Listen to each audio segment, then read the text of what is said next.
I call this meeting to order. Welcome everyone to the Committee of Adjustment meeting of March 5th, 2019. My name is Mario Russo, Committee Chair. This is a meeting of the Committee of Adjustment. The Committee of Adjustment is composed of 5 citizen members who are appointed by Brampton City Council. The committee is authorized by the Ontario Planning Act to consider applications of minor variance from the provisions of the City of Brampton zoning bylaw. The committee also considers applications for consent, sometimes referred to as land division applications, which includes severing a new lot from an existing lot, a lot addition, easements, mortgages, or leases in excess of 21 years. Please bear with us. We're experiencing some technical difficulties with our projector and some of the lighting. This is the first time we'll be in the new chambers, so if you have any concerns, just let Jeannie Myers, the Secretary Treasurer, know. I'd like to introduce the committee members. To my immediate right, member Mr. Ron Chetta. To my far right, member Mr. Richard Nurse. To my immediate left, member Ms. Desiree Doffler. And to my far left, member Mr. Robert Crouch. And again, my name is Mario Russo.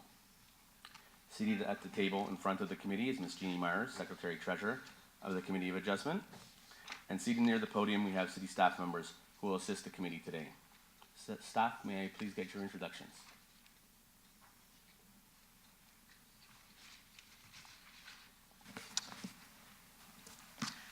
My name is Ying Xiao, Development Planner. Neil Chada, Development Planner. I'm Elizabeth Corzola, Manager of Zoning and Sign Bylaw Services.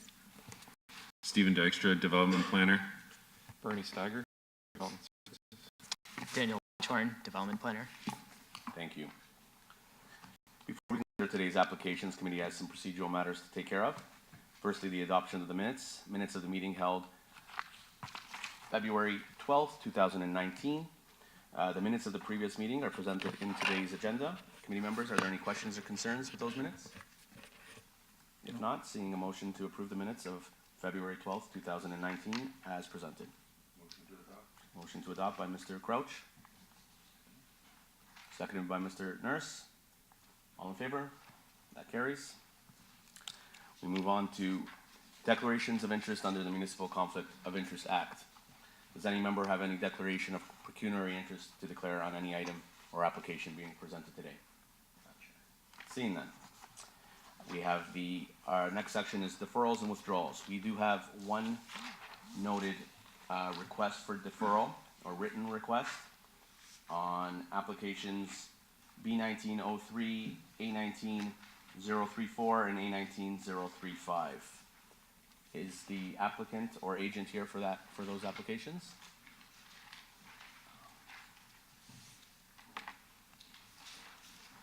Good morning, sir. My name is Eric Nurse. I am Kent Limited, and we are the agent for the applicants for B19003, A19034, and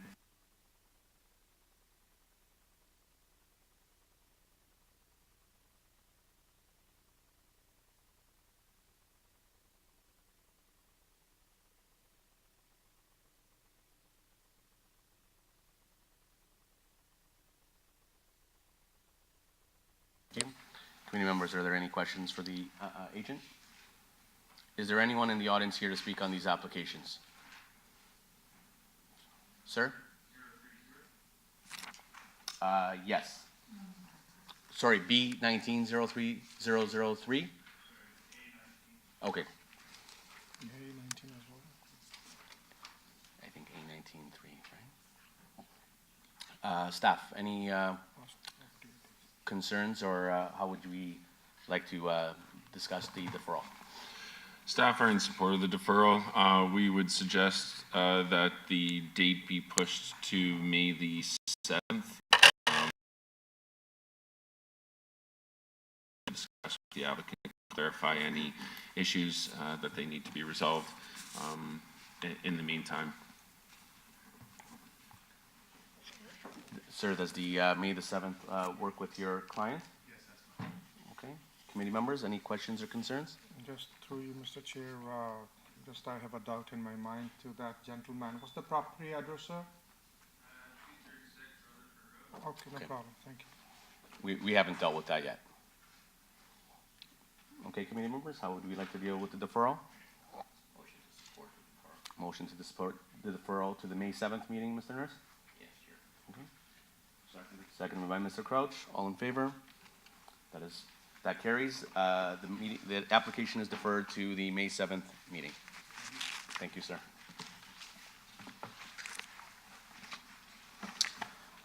We do not have any other written requests that I know. Is there anyone in the audience here to speak or request a deferral or withdrawal? Good morning, sir.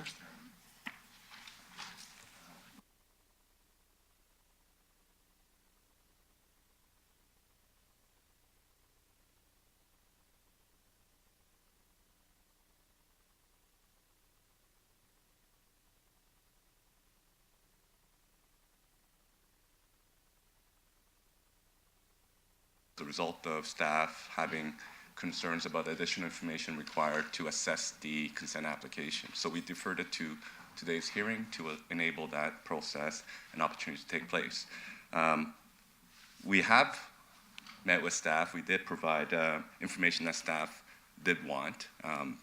One thing I want to just, for administrative purposes, for your records, Mr. Chairman, I did review the staff report just and I did notice that the two demonstration concept that we prepared, that was really the means of the deferral back in December, and I didn't see that demonstration concept attached to the staff report. I think it's important for your records, not that it has any bearing on the request for deferral, but it should have that information in your file anyway. So I'd like to hand out the actual two demonstration concept that's referred to in the staff report, if you don't mind. If you don't mind.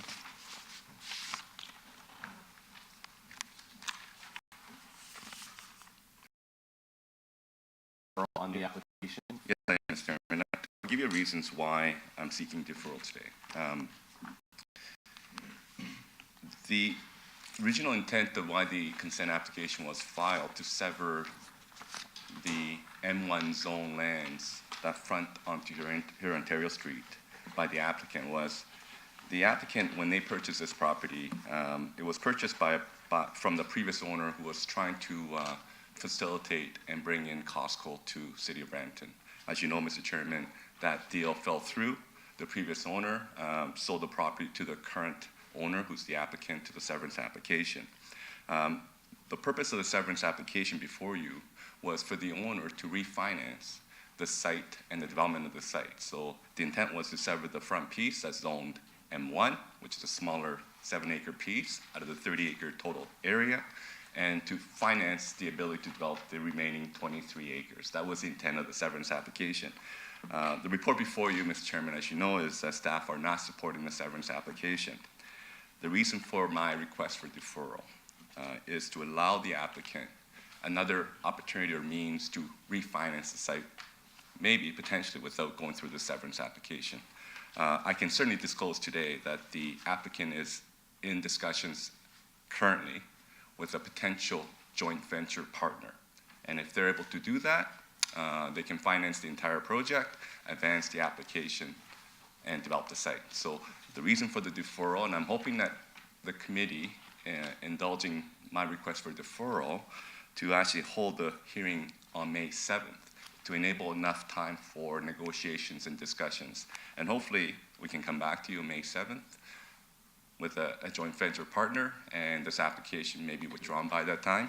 Or if the joint venture partnership doesn't work out, I would have to come back to you with my planning opinion on May 7th hearing and discuss the staff report. Fair enough. Committee members, any questions to the agent? Is there anyone in the audience here to speak on this application? Seeing none.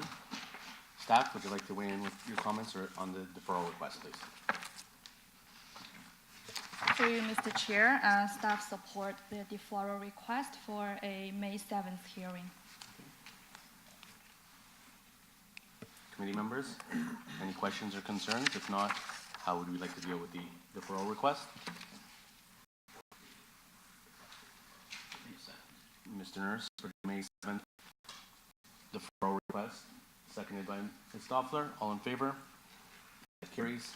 That is deferred to the May 7th meeting. Sir. Thank you, Mr. Chairman. Do we have any other requests for deferrals or withdrawals? Seeing none? For those unfamiliar with the Committee of Adjustment procedure and process, I'd just like to give the brief explanation and scope. Following some procedural matters that we have already undergone, the Secretary Treasurer will then call the applications by announcing the application number, the name of the applicant, and the address of the property subject to the application. The applicant or authorized agent representing the applicant will then come down to the podium, state their name and address for the record, and present the application. I request that you reserve all questions or comments pertaining to the staff report until after planning staff has had an opportunity to present the application. Any decision made here today may be appealed to the Local Planning Appeal Tribunal, the LPAT. Previously, the appeal process was dealt through the Ontario Municipal Board. However, the province has introduced new legislation in the form of Bill 139, which came into force April 3rd, 2018. Appeals received in the City Clerk's office associated with the minor variance and consent applications will be processed and forwarded to the LPAT as they were previously processed and forwarded to the OMB. This process may be commenced with the Secretary Treasurer by filing a completed appeal form and filing fee within the prescribed 20-day appeal period. Information pertaining to the appeal process may be obtained by contacting the Secretary Treasurer within the City Clerk's office. We now move on to new consent applications. Calling applications B 18024 through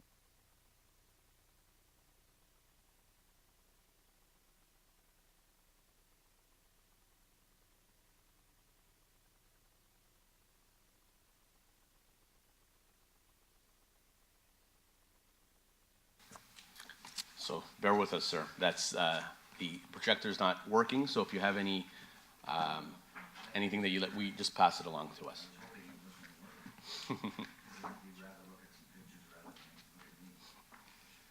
Yes, my name is Paul Snape. I'm a planner. I think you're familiar with me.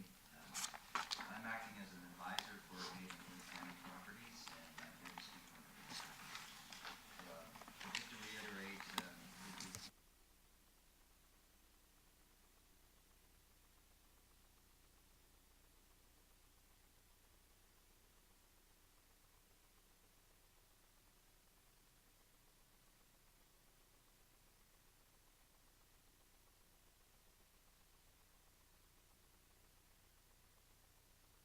story dwelling, but there are no performance variances that's requested, meaning that the proposed houses would comply in every aspect other than the lot area and the lot width to the bylaw.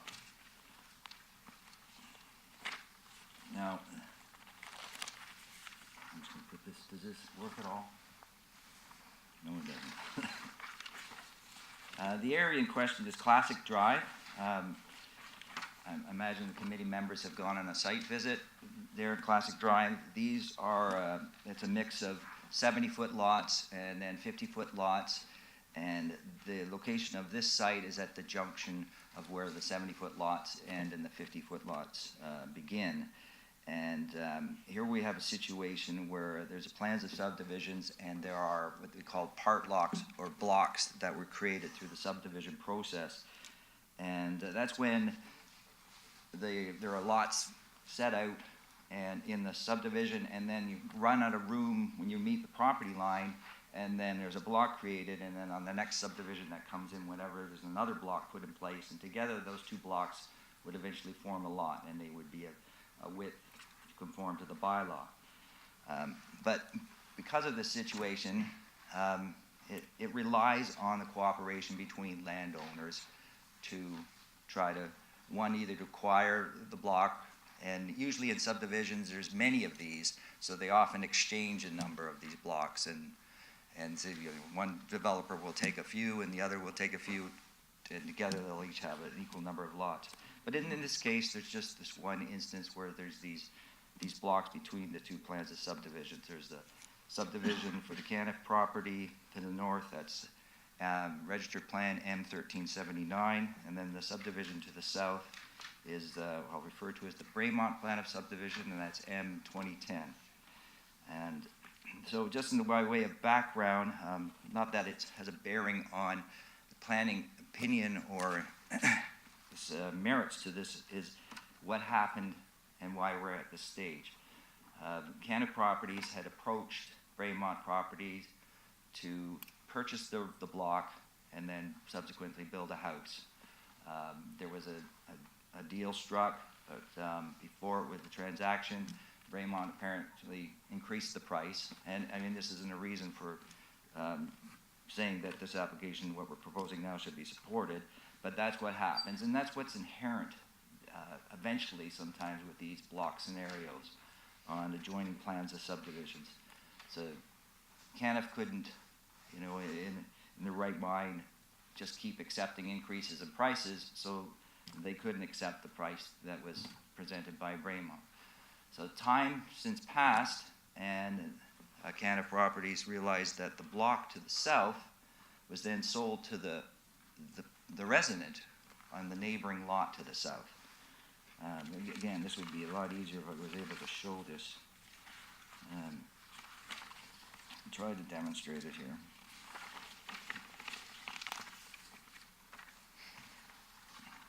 So in any event, Canada revisited this issue and they happen to have one lot still available. Now this wasn't left available on purpose. It wasn't intent to keep this for the purpose of this application.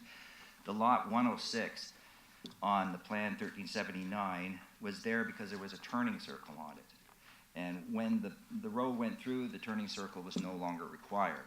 So at that point, they still hadn't reached a deal with Braymont to create the two lots of the, and they said it's better to build two houses at once rather than build one house, finally wait for if a deal could be struck, and then build another house. It would just disrupt the neighborhood.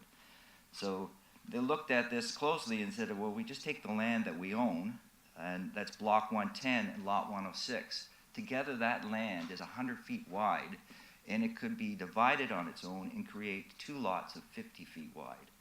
And 50 feet wide lots are the size of the lots on the Braymont property. So the half of the neighborhood has 50-foot lots. They also looked at this official plan and found that the 15 meters, 50 foot minimum was allowed by the official plan, and then the densities were acceptable as well, resulting in a 6 units per acre density.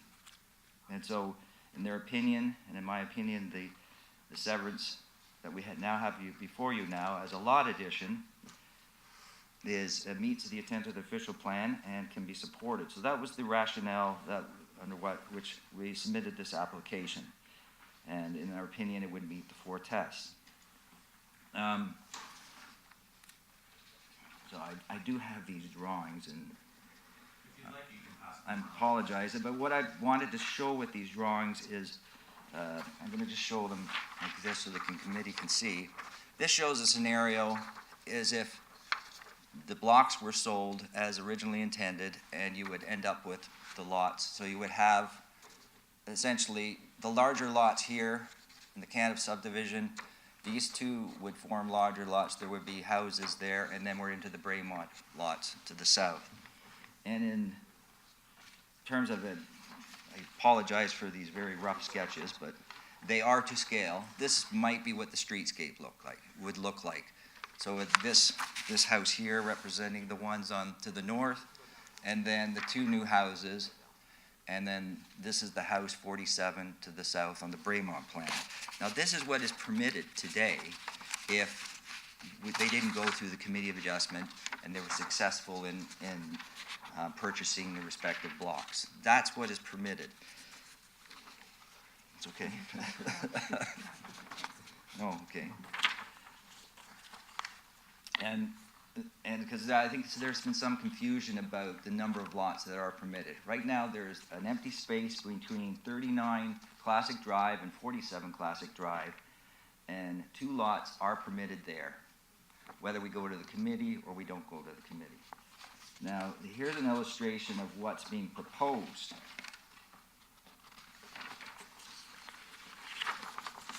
This shows the larger lots to the north, and then the 50-foot lots to the south. And effectively, there's just this block left here, we understand, was purchased by the resident. Oh, now it's working. Yeah, it's pointing at me, that doesn't help. It's a little awkward. But. So, and what, in terms of very rudimentary sketches, the streetscape would look like, from what we're proposing, would be something like this. You would have the two new lots here with houses, with 50-foot lots, with houses the same size as that on up at 47, and all the houses to the south. So compared to what's permitted, you do see that there is a space between them, but in my opinion, it's not a drastic change in appearance.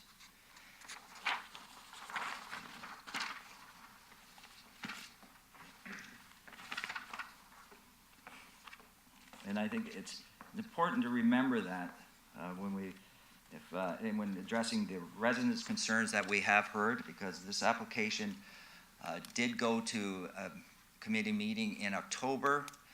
There was a negative staff report, and then there was comments that were given to the committee and written. And I'd like to go through some of those comments so we address some of the comments by the residents. Some of the residents were concerned about the size of the new houses. And as I've just shown, the size of the new houses that would fit in this space that we're proposing would be on 50-foot lots, and they would be equal to the size of the houses that are on the Mont plan of subdivision. So there's many houses in this area that would fit and be the same size as these two proposed. Another issue was raised that people thought they were going to have an exclusive neighborhood and that the street wasn't going to go through. And I think we know that this has got nothing to do with his application of whether there's two lots here. The street was always planned to go through. There were some issues raised by some of the residents that, especially the ones to the north, where there are bungalow houses, and they were concerned that these new houses would be 2 stories. And yes, they likely will be 2 stories, because they will comply with the bylaw. And just as every other lot in this subdivision, 2 stories is allowed. And if we look in particular, now that this is working, the house to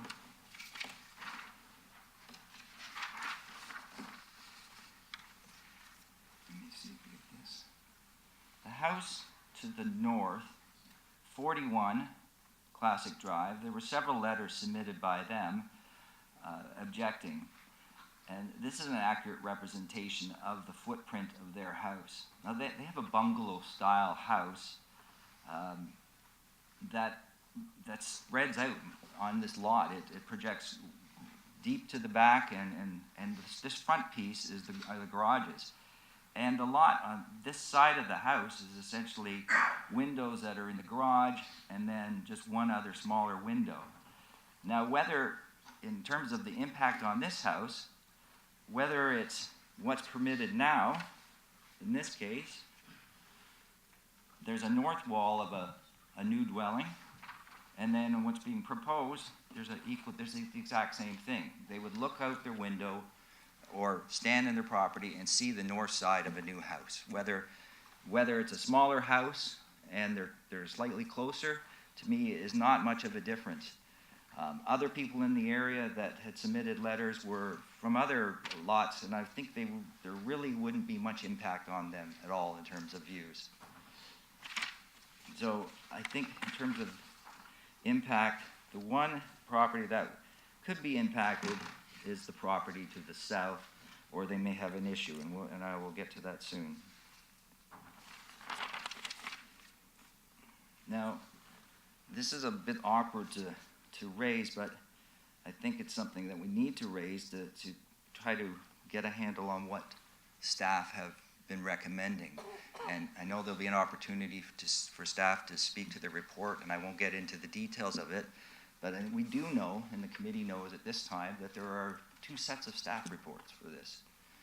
There's one that says it's not supportable by any means, and it shall be refused.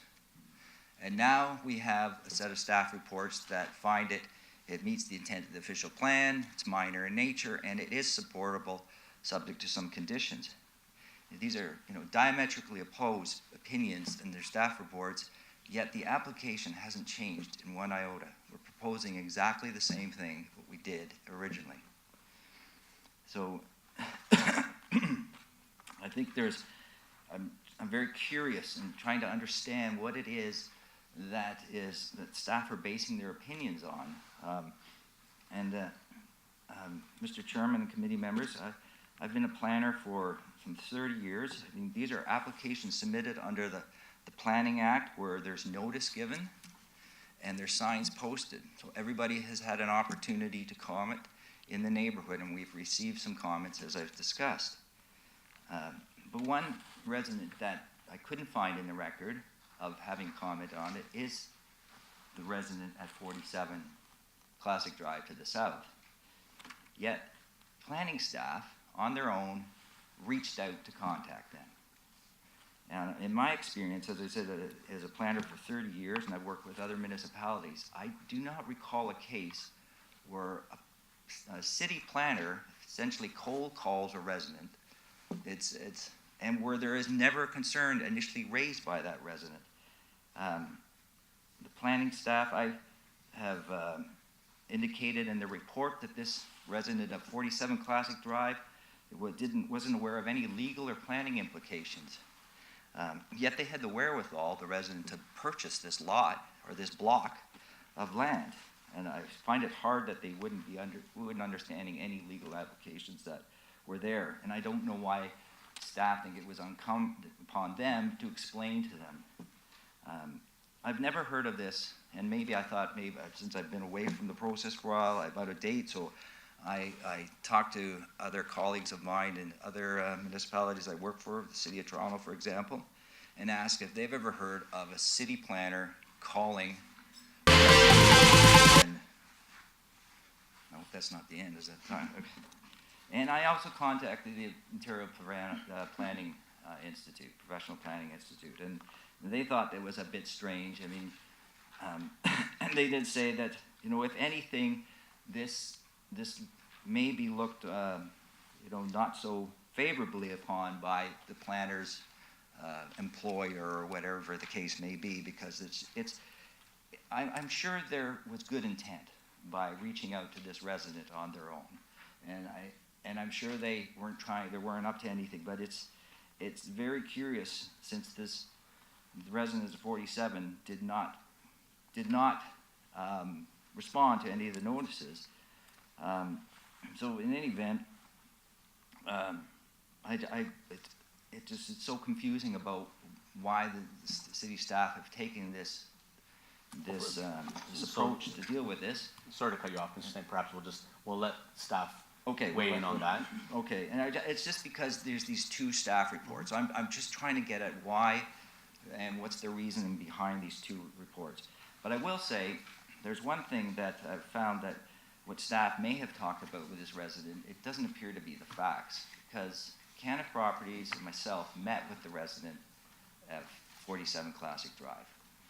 And we asked them what it is they wanted to do with the block of land that they purchased. And they said they wanted to keep it for open space purposes. But they were concerned that the new houses would be very small. And I explained to them that the new houses would be the exact same size as theirs. And they weren't aware of that at the time. And we demonstrated, as I've shown the committee today, that the proposed new houses will be the same size as all the houses in the Braemont plan of subdivision to the south. So, as I said, Mr. Chairman, we'll let staff present their report. They do have some conditions that they're requesting, and I'm objecting to all the conditions. I agree with the conditions of the Committee of the Secretary Treasurer from 6 down, but I'll let them present their report first, and I'd like an opportunity to address the conditions that are raised. Thank you, Mr. Chairman. I'll ask you, Mr. Snape, and perhaps even staff, you talk about the size of the home being a certain size, not on, is there a minimum in the bylaws that it has to be, that have to be met in terms of the size of the house? Well, the setbacks will govern. setbacks this, will- setbacks and the maximum. But is there a square footage that? There is no square Okay, footage, no. just more for curiosity, if Okay. the question does arise with any of the residents, so. Okay, thank you, Mr. Chairman. One quick question through you, Mr. Chair. What are the square footage for these two proposed homes? Oh, that fact I don't have off the top of my head. I think it's in your package. But it'll be the same as the houses on Braymont. I could, as staff are speaking, I could look through this and see if I can find it. Before staff speaks, I do, as Mr. Snape had indicated, there are letters of opposition from residents in the area. So we do have several from, I guess we've received one from 39, 41, 53, and 80 Classic Drive. I believe those are all the ones. If I've missed any, they will be included in for the record. Is there anyone in the audience here to speak on this application, either in favor or against? Seeing none, so the letters that we have will be submitted. Staff, would you like to weigh in with your comments, please? Thank you, Mr. Chair. So with regard to this application, and as noted in the staff report, the original staff report did recommend not support or a lack of support for the proposals. At the time, it was primary concern was that this subdivision should be developed as initially planned, and that avenue wasn't exhausted. Since that time, and given ongoing discussion, it's understood that that is not the possibility, and so there was a relook at whether we can support the application, and we did come to the conclusion that we could, that the lot sizes are generally essentially the same as the ones to the south, and that this severance application, there was always going to be a transition between the 15s and the 21s, and this simply shifts the location of that transition.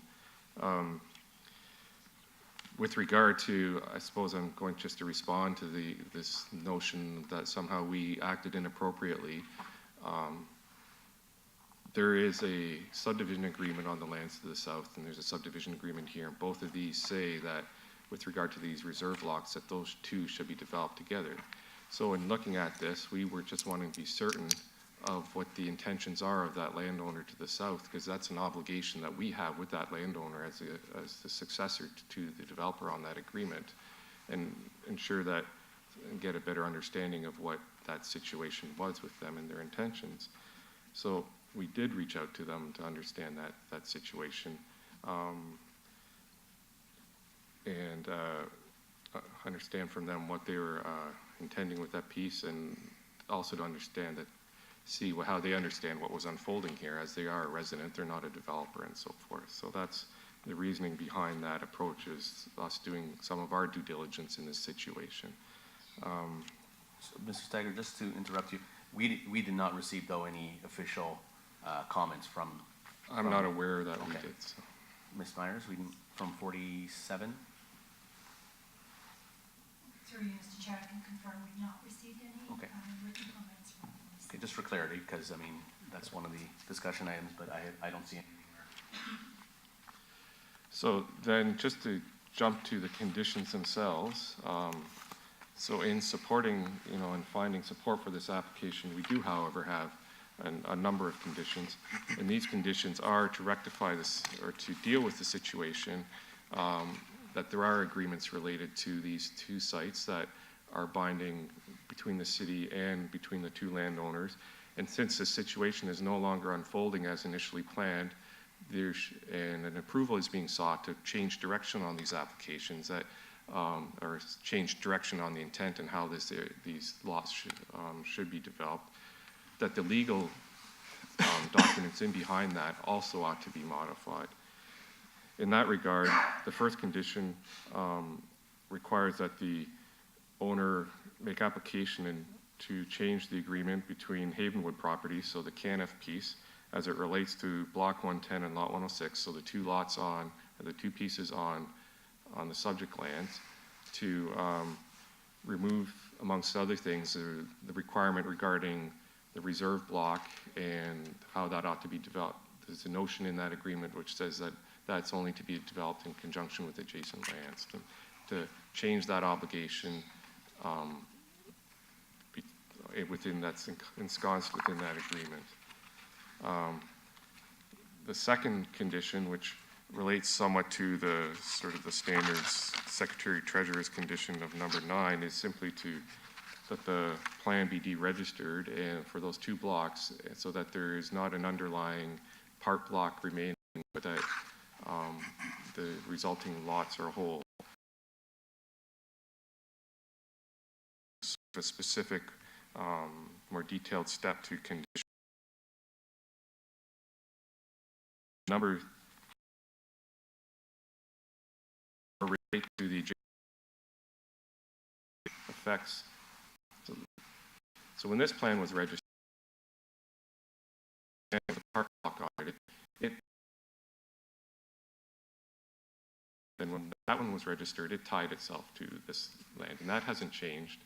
And as a result, with this, if this approval goes through, you're essentially untying this parcel, or trying to untie it from the obligations to the lands to the south. But the city still has an agreement with that property to the south, which says that that parcel shall only be developed in conjunction with the adjacent lands. It stands as a parcel on its own that can be sold at any time.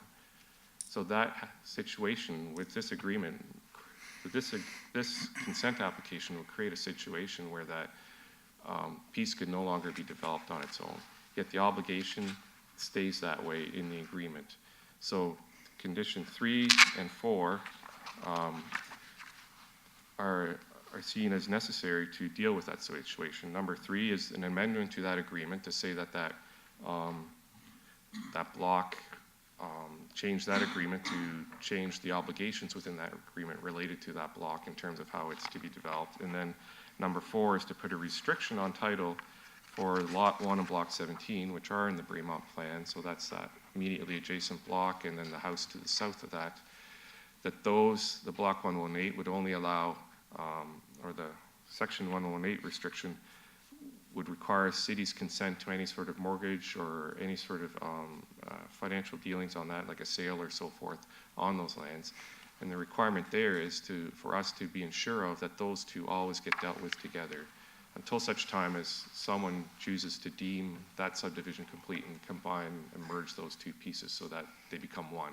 Because until they become formally one piece, they can always be dealt with separately. And that is a concern and that ought to be addressed as part of this application.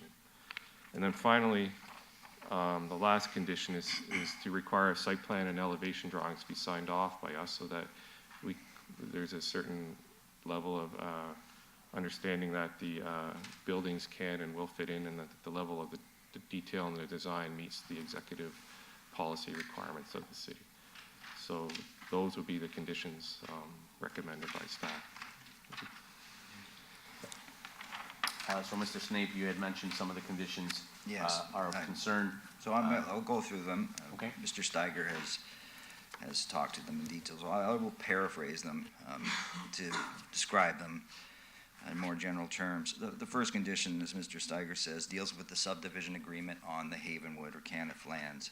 And it's not a notion in the agreement, it's an actual statement. And it's written, it says that the lots and blocks, so in this case it would be lot 10, the block that's 110 on Plan 1379, that should be reserved for future development and shall be developed only in conjunction with the abutting lands, the other lands abutting these lots or blocks.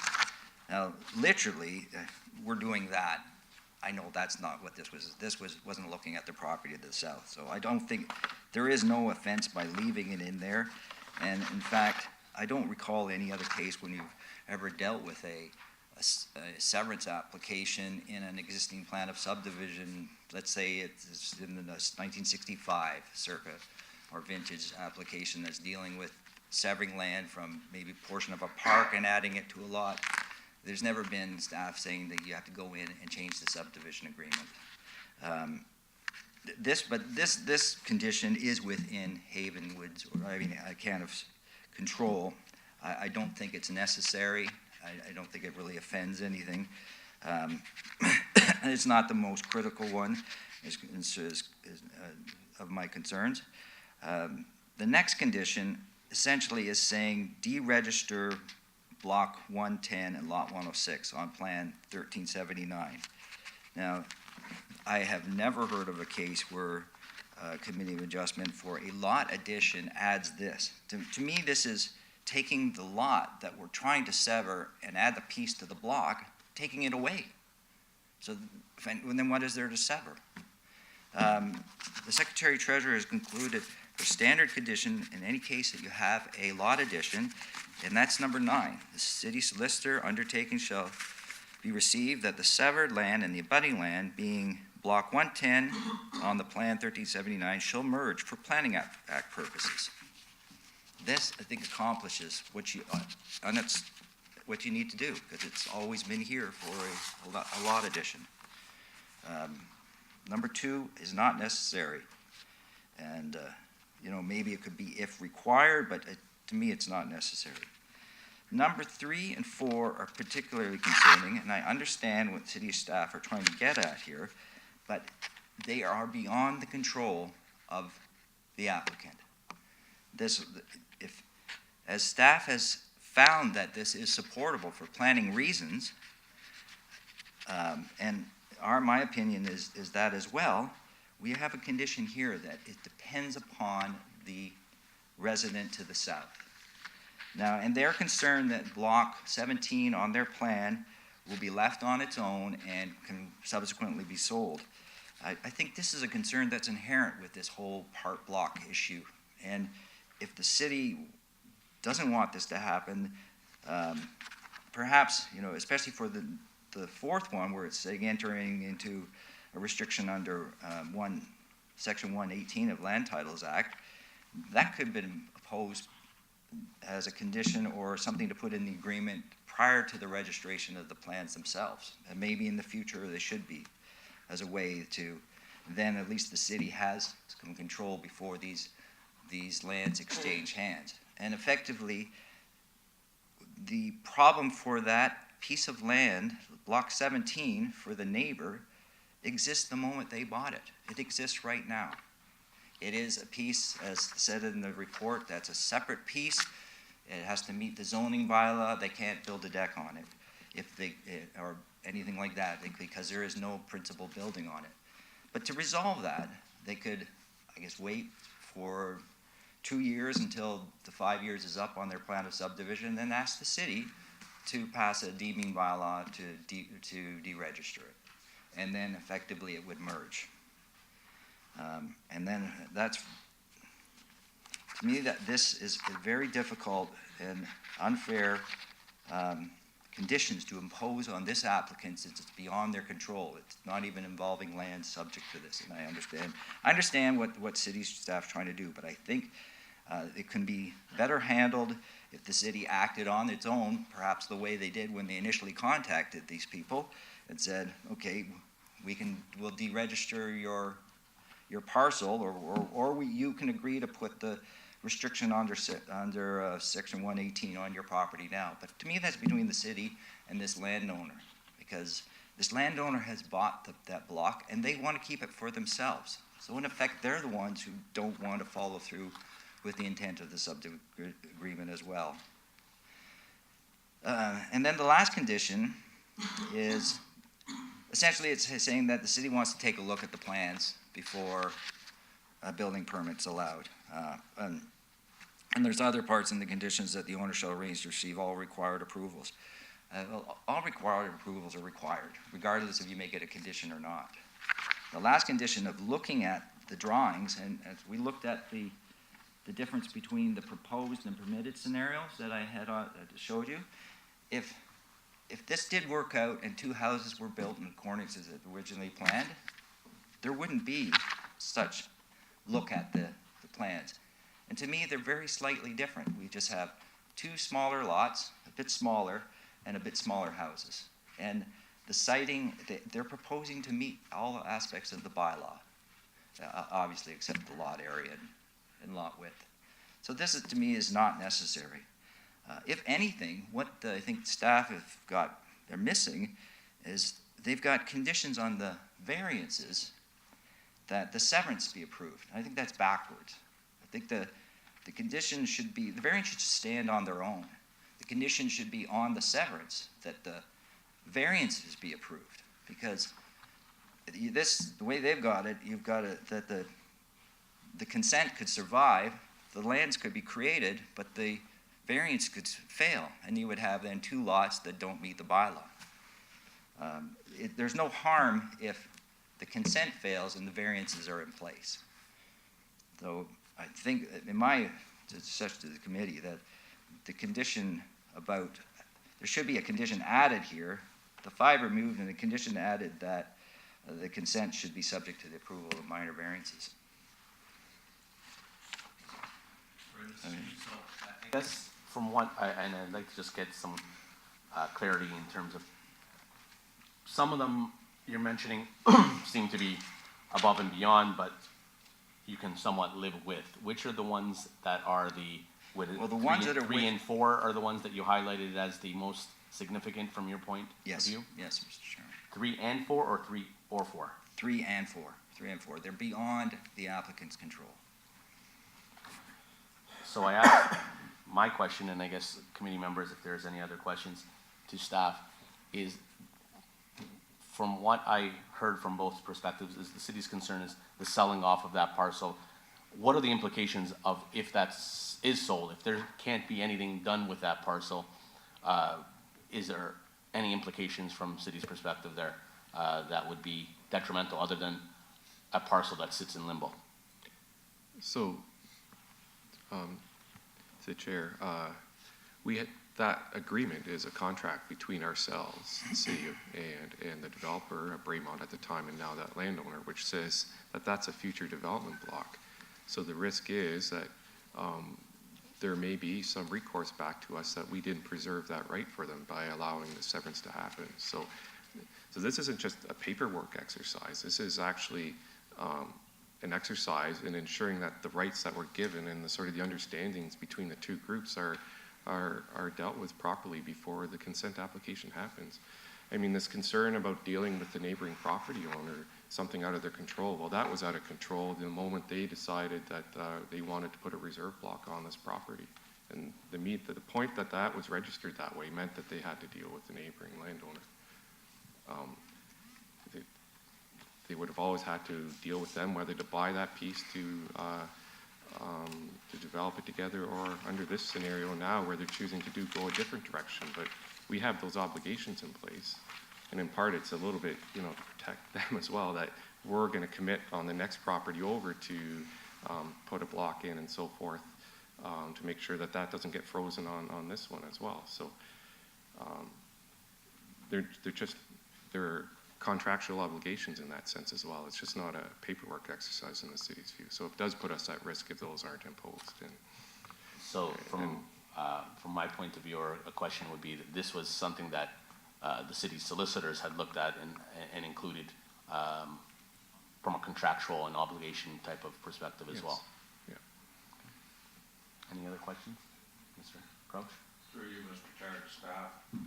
The statement was made that a cul-de-sac was not really provided for in the original subdivision agreement. There's always an intention to run a road through Classic Drive. Is that true? I understand that Classic Drive was always intended to be extended, so why would there have been a cul-de-sac on the original subdivision? as a temporary cul-de-sac, as to provide a turnaround until the adjacent lands to the south were developed. That's a typical thing, is you freeze a lot and you put a temporary bulb on it, and then when the lands to the south develop, that can all be released on that property. So. And when the purchasers of Lionhead Estates purchased the property, did they get a municipal warrant with respect to that? I didn't look into that. I think it's important, don't you? So the property to the south went through a development application on its own, and as part of that, that whole issue about whether the road goes through or doesn't go through was dealt with through that application as well, so. But the 70-foot lots weren't dealt with through that application. In fact, they were left here to be arranged through the parties. That's true. So those that are objecting to this felt that appropriately that these would be 70-foot lots. Is there any other way to interpret that?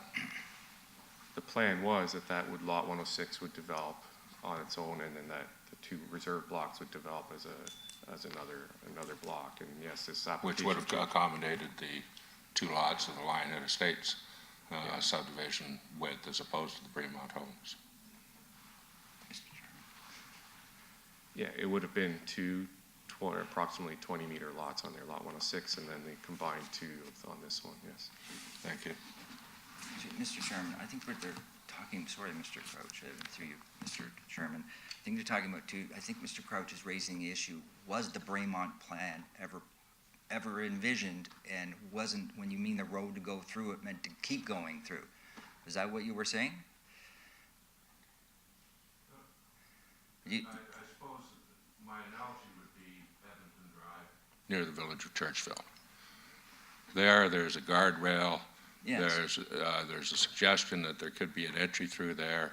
My understanding is the city retained no records with respect to that. And now that's being dealt with. Okay. Well, I can answer the one question from my knowledge that for the Caniff subdivision, there were warnings given and signs. There was a sign posted at the end of the road that this road will be extended in the future. It was the same as all subdivision agreements. So anybody who purchased in the Caniff subdivision would have had a warning in their agreement of purchase sale. It was required by the city, and there would have been a sign at the end of the road saying, before the Bremont was built, that this road will be extended in the future. I agree with the sign. I disagree with the warnings I disagree that warnings were provided the owners to the purchase on McNutt. Okay, I'm sorry, Mr. Chair. I'm trying to. I'm just trying to figure out what notices were given to the original buyers at Lionhead with respect to the prospects of smaller lots being immediately adjacent to their own. I think in my view that this is not appropriate for the development of this land. I've made pretty clear just by my questions. But I'm just trying to work through why we should impose a later subdivision standard on an existing subdivision. So you're just talking about Bremont smaller lots versus the larger lots in Caniff? Correct. Okay, not the intricacies of what we're discussing about the obligations in these blocks. Oh, no, I'm talking about the appropriateness of development. The official plan permits the smaller lots. It's there in the official plan and the secondary plan. It allows it. And how do you describe your planning permission on appropriateness? They're a 50-foot lot. It meets the actual minimum for what the city deems to be an executive housing. And did it meet the minimum for the Lionhead Estate subdivision? At the time, that was what Lionhead was proposing, because they were proposing a bungalow style, which was land intensive in terms of its footprint, and felt there was a market for it at that time. That was 70-foot lots is what they were trying to market. It wasn't the city's role or trying to we're getting have a those little lots. off. Yes. We're speculating on intent. But if you want, there are other lots of that size. There's many other lots that are 50 feet wide. Yes. And there are the Lionhead is typically 70, but the Bremont is 50. 50. Okay. Yes. And further to that. But I want to speak to some of the things that, again, I'm still can't understand. Staff is supporting this now through all respects and planning aspects in terms of, meeting 4 tests that meets the official plan. But they're very concerned about these contractual obligations. The city has the ability right now to approach the owner at 47 and tell them, if you want your property to merge with your block to merge with your lot, we can do that for you. We can well, in 2 years, when the 5 years up, when it will allow them to deregister, that can happen. They can talk to them about imposing a condition on their property about not selling until the city approves it. But if you leave that as a condition of this severance, I'm pretty sure this severance will never happen. This landowner will probably say, I don't understand. And according to staff, they weren't aware of the legal obligations. And they'll probably say, why is it incumbent upon me to do that? And to this point, I haven't talked about this part, but as part of the public record, city staff invited myself and Christina Caniff in to talk about possible solutions. This is in between the time they wrote their first report and their second report. And one of their solutions talked about if Canada could have their properties deregistered so those lots could merge, and then the city would take it upon themselves to go through some exercise about having part of the block 17 on the Braemont plan conveyed to the city, and then affecting a lot addition to have the balance of it merge, and then the city would give it back. And they gave that to us in writing. And here is that I have in record. As an option, this is city staff. Christina, this is from Bindu. So this was the planner at the city gave this to us as a mechanism to rectify the issues at hand, I guess, that the city feels that are in place, the contractual obligations with the block of land being block 17 on Plan 2010. Mr. Chairman, I could live with condition 1. It's in our power. Condition 5, if they really want to take a look at the plans, then I suppose I could accept that. I definitely think you should reverse the conditions with respect to the variances, take the conditions out of the variances and make the consent the conditional upon approval of the variances. But I think the 3 and 4 will just go contrary to staff's, in my opinion, that this is a supportable development. It just won't happen. And I think the city has the means to correct this, rectify it. And it's not just a paper exercise. It's a meaningful thing that they're trying to do, but it shouldn't be up upon the Caniff to do it. I mean, they didn't buy the block of land to the south, or couldn't, and didn't decide that it should be left for open space. So, again, I want to get some clarity on condition 5. Would city be open to that reversal of, is that something that makes sense from city's perspective as well? The terminology of variance as opposed to severance?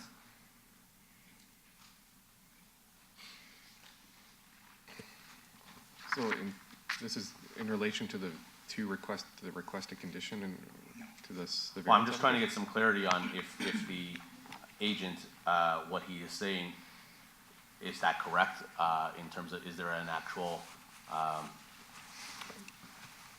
reversal in true wording? Yes, I would agree. Certainly the severance condition should be contingent on the approval of those variances. Otherwise, you've created land without the associated variances necessary to recognize the reduction in lot area and lot width. Okay. And then obviously 3 and 4, where I think we have a large differing of opinions between staff and agent. And again, I'm trying to paraphrase or understand the rationale. From the agent's perspective, the city has the ability to rectify that with whether it be time, whether it be whatever the case may be. City's perspective at this point in time is that it's a contractual obligation that you're trying to keep enforced. That's correct, and it's also our view that Caniff is changing the situation. It shouldn't be on the city to now have to go and chase after Braemont. They're changing the scenario. So. Okay, and then Mr. Chairman, if I could just add it, it's my view that block 17. Let me just ask you as a question: has that been something that you have actually looked to do? Is actually speak with that? We did speak with, as I did. We didn't speak to with that resident. We had, yes, and we asked them what it is you bought that piece of land. what do you want to do with it? They say, well, they want to keep it for open space purposes. They don't want to sell it. So I'm trying to then rationalize, if they don't want to sell it, how can it be obligatory as a landowner? How can it be obligatory for them to just give it up? I don't think that's what this condition is asking. I think the condition that the city is planning staff are proposing is that they then change the subdivision agreement to reflect the reality, and then allow them to have the block be merged, to have block 17 merge with lot 1. That's what the city wants to do, and they can do that now. They can wait for the 2 years to pass the deeming bylaw, or go through the process that they gave us in one of their options. And they can always approach that resident at any time who is now the successor of that subdivision agreement and ask to have it, have some new wording put in it to reflect this. But that parcel is not essential for your applicant to build their No, home. it's now, since that resident to the south wants to keep it, we've taken the remainder of the lands, found that it's 100 feet wide, and it can produce 2 50-foot lots. Would you like to? Mr. Chair, Mr. Snake, could you read me that opinion with respect to the adjacent lot? I mean, this option? This option. It says that the Mont subdivision is not yet 8 years old, so a deeming bylaw is not possible as per the Planning Act. The lot and block cannot merge on their own. However, a solution can be that a tiny portion of each be conveyed to the city to facilitate the merging. No consent application is required, as the conveyance of reference plan will need to be prepared, and the lot and block can then merge. Later, the city can convey the tiny parcels back to the merged parcel. So they're referring to block 17 and lot 1 on the Mont plan. That would require complete cooperation with the owner. Yeah, but that's the assistance.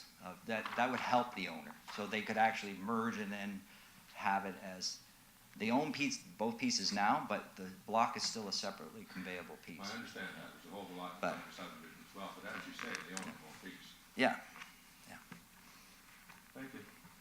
Okay. Any other questions by committee members? Any other additions by? I think Yeah, I think unless you have any other questions. The complexity is where we're trying to get our heads around in terms of differing of opinions from staff and from agents. I leave it to the committee if they want to put a motion forward, or if there's any other questions or comments. Mr. Chair? Yes, sir. I can't find that this application meets the 4 tests. I don't think it's desirable for the appropriate development of the land, and I would move to refuse the application. Okay. So in lieu of even staff's conditions, so just a.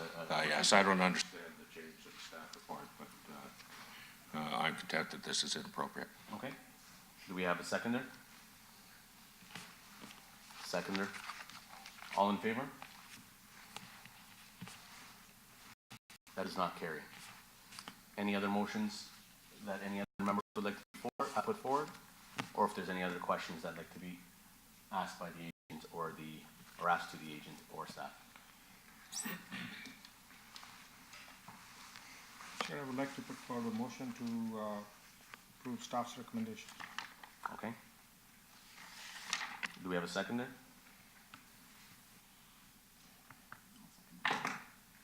Okay. So before I call the vote, the conditions that are being put forward by staff from the agent's perspective are not agreeable. No, they're not. Okay. So in the event that we do vote to approve with the conditions that staff are putting forward, I ask it as a question, where would your applicant proceed with that? Probably appeal, so you can appeal conditions. Absolutely. So it wouldn't be appealing this decision to approve it, but you can appeal any or all of the conditions. All right, all in favor? That carries. This is approved with the conditions as put forward from city staff. Obviously, as you mentioned, you do have the ability to appeal within the 20-day prescribed period. Yes, Mr. Chairman. Thank Thank you. you. Thank you for your patience.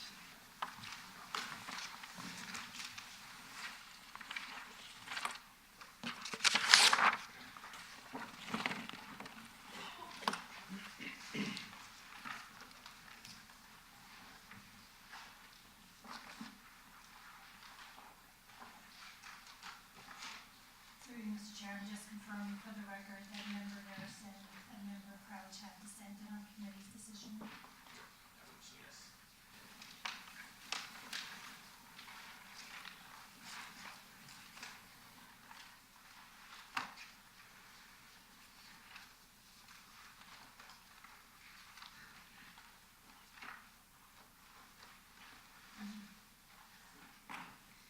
Calling application A19-002, Jasvinder Banwait and Tarleton Banwait. The property is located at 23 Bonnie Braes Drive.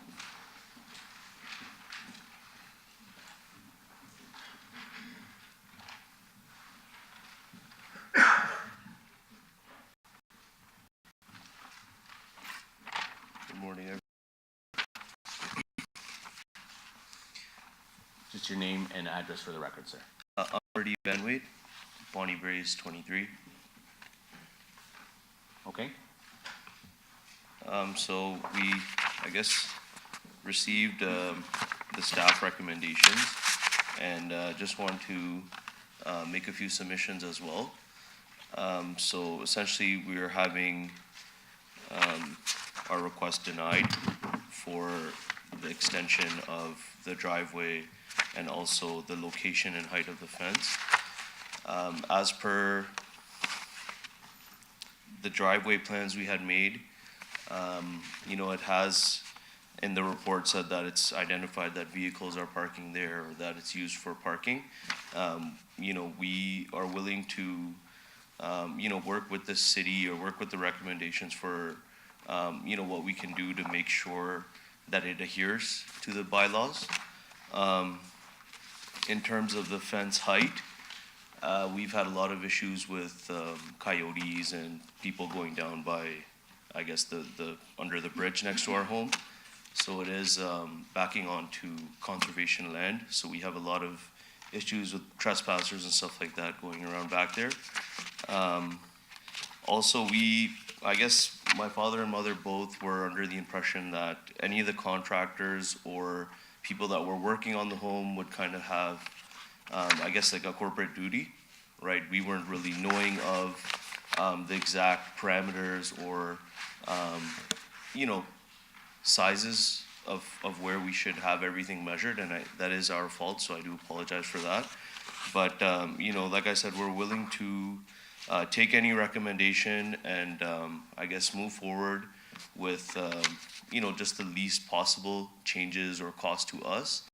As, you know, we feel that it does raise the curb appeal, and, you know, our neighbors haven't really had any it is. So, you know, we have a lot of $1 million. So I guess just to kind of go with that,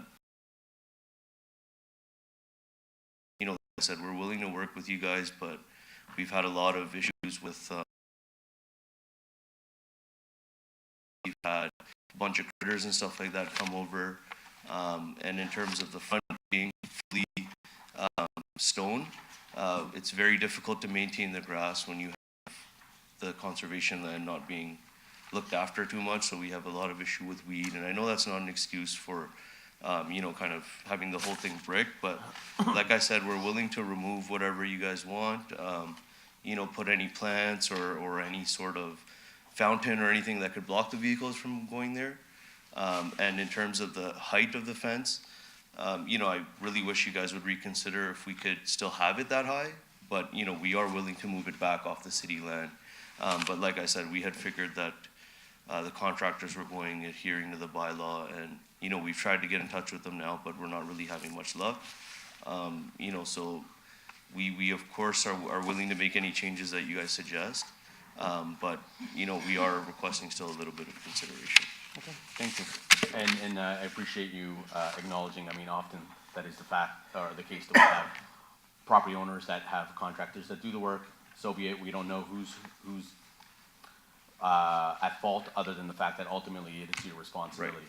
And from what it sounds like, you have spoken to staff in terms of possible solutions, in terms of rectifying things, in terms of still in lieu of refusals of widths and so forth. So I'm not going to get into that.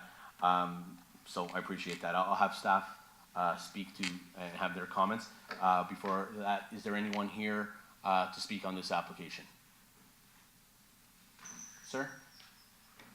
You're here to speak to this application? Just step forward if you're here.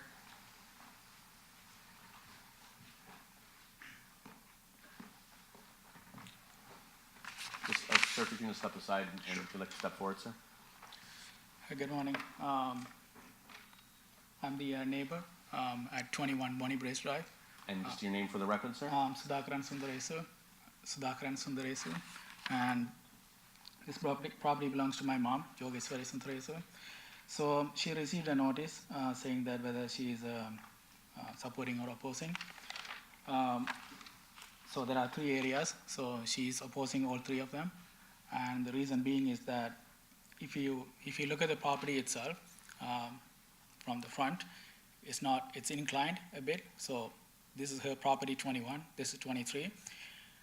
Putting the concrete all over the place is rainfall or possibly, and for sure will come into her property and cause her and make structural damage in the future.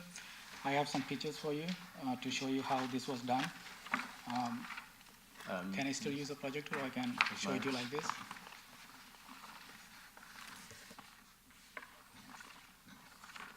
Okay. So the picture on the top is the front portion of the property. So the picture is taken from the back. As you can see, on the left side is her property, and the driveway is right on the property line. It hasn't maintained the 0.6 meter that is set by the city.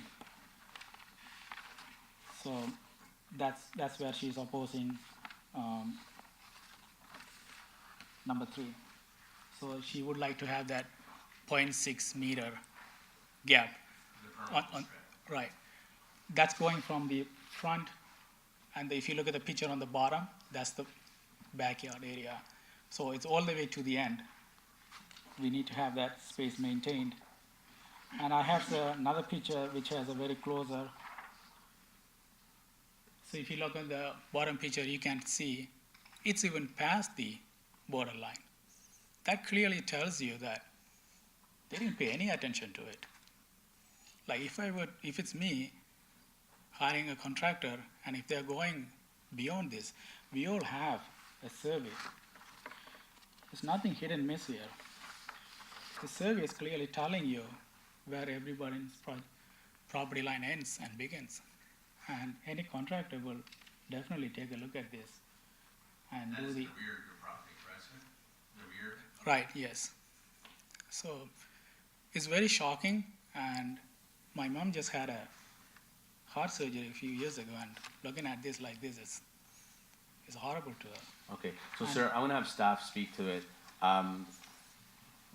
Some of these variances would not actually speak to the variance of permeable strip does not pertain to the rear yard. This is something, a different issue. This doesn't pertain to this committee, but we'll have staff speak to that, and if there's any other. So the front yard is something that the variance does speak to. The rear yard is not a variance issue, and I'll have staff confirm or speak to that as well. Through you, Mr. Chair, or to you, Mr. Chair, is it not true, looking at this picture, that you are dealing with the side lot line running north-south and not the rear? The rear is beyond, I presume, to the fence at the back, looking at this picture? We'll have staff clarify. Obviously we are. I just want to make sure where the variances are actually imposable, if you will. If I can offer some clarification Please. just on that issue at this point, I understand staff still has to present. You are correct, Mr. Chair. The variance for the requirement for the 0.6 meters of permeable surface to be maintained is only between the driveway and the front of the house. The requirement for 0.6 meters of permeable does not extend down the side yard or into the rear yard. There's no variance required. Now, granted, from appearances on that photo, it does appear as though the concrete that's been poured in the rear yard, like the fence in the front yard, has been extended beyond the boundaries of the applicant's property. But that would not be a variance. That would be a civil matter to be addressed between the two neighboring property owners. Okay. The one other thing I just want to mention is that this gate, the iron gate over here, it has a lock. It doesn't allow her to go into the backyard, or if whenever we have a service call for the air conditioning, it's Okay. really inconvenient too. So that gate was put up, I mean, half of that is on your mom's property. Well, if you look at it, the post is mounted onto our property line. And this was not discussed with you? No. Okay. Again, I believe this would be a civil issue, and something that has to be dealt with, not through this committee, but if that is the case, I would look into that, and both parties should be addressing that as well. Okay, anything else, sir? That's all for us. Okay, thank you. Thank you.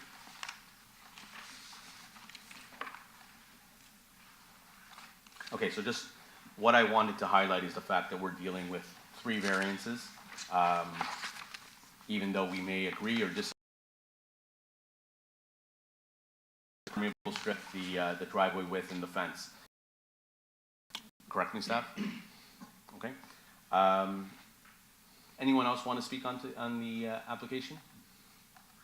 If not, staff, just can weigh in with your comments, please. Yes, staff are in support, subject to, are partially in support and subject to the following conditions being imposed. That variance 1 to permit an existing driveway width of 19.27 meters be refused.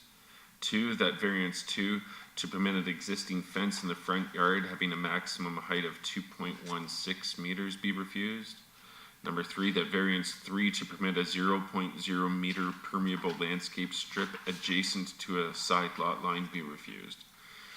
Number 4, that a fence have a maximum height of 1.8 meters be permitted in the front yard. And 5, that the fence in the front yard be adjusted to the fence height permitted by way of condition 4 and relocated entirely within the subject lands within 120 days of the date of the committee's decision or a future extended period at the discretion of the Director of Development Services. Now, the reason behind number 4 and 5 is we understand that the applicant has that fence in their front yard. Number 4 is to help accommodate the applicant by allowing for a fence in the front yard. But we would want to be reducing the height to 1.8 meters, so that's in keeping with traditional fence heights in around the community. And also number 5 recognizes that the fence actually goes onto city property at this point. And we'd want to have that fence relocated onto the applicant's property. With the driveway, the understanding is that the the permeable landscape strip is there for permeable reasons, and that the driveway should not be allowed up to the lot line, or as we're not even sure exactly as to where the lot line is, and it appears in some cases the driveway may go over their property line. With respect to the driveway, we understand that the applicant is willing to work with the city in terms of meeting the zoning bylaw, but they would have to come and provide some sort of a plan that would address how they can comply with the zoning bylaw. Okay, thank you. Any comments or questions by committee members to staff? Seeing none. If there are no further comments or questions, seeking a motion to proceed. Oh, sorry, Bernie. Sorry, Mr. Steiger. If I may, and I might converse, I'm wondering about if there ought to be another position that the fence be like the variance for the fence be only to the extent shown on this sketch.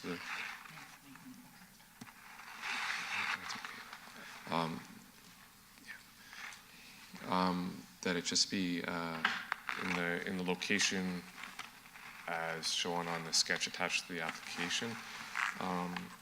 Because we wouldn't want the fence in front of the house, which would technically be what the variance allows, but the position of the city is this effectively, it almost acts as a bit of a side yard, and therefore it's not much different than if it were a corner lot anywhere else. So, but we'd have to condition it properly so that isn't then allowed straight across the front of the property. Right. So you're looking to add additional verbiage, is what you're saying? yes, an Mr. additional Steiger? condition that the variance related to the fence only be in a.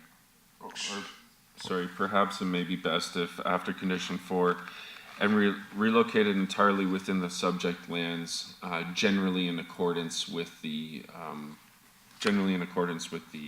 public notice. Okay, and in that conversation, I did happen to overhear Ms. Corzola mention remaining in open style. I think that, from my perspective, is important as well, just because a wrought iron fence, I think, is very attractive, whereas theoretically, you can put a board fence if that's not correct. Is that? That's correct. So I would like to see that included there. I don't know if any other committee members, but. I agree with you, Chair. Right? Because I do believe the fence is attractive. I do think the intent was there to keep it, but in terms of if it's on city property and so forth and the height.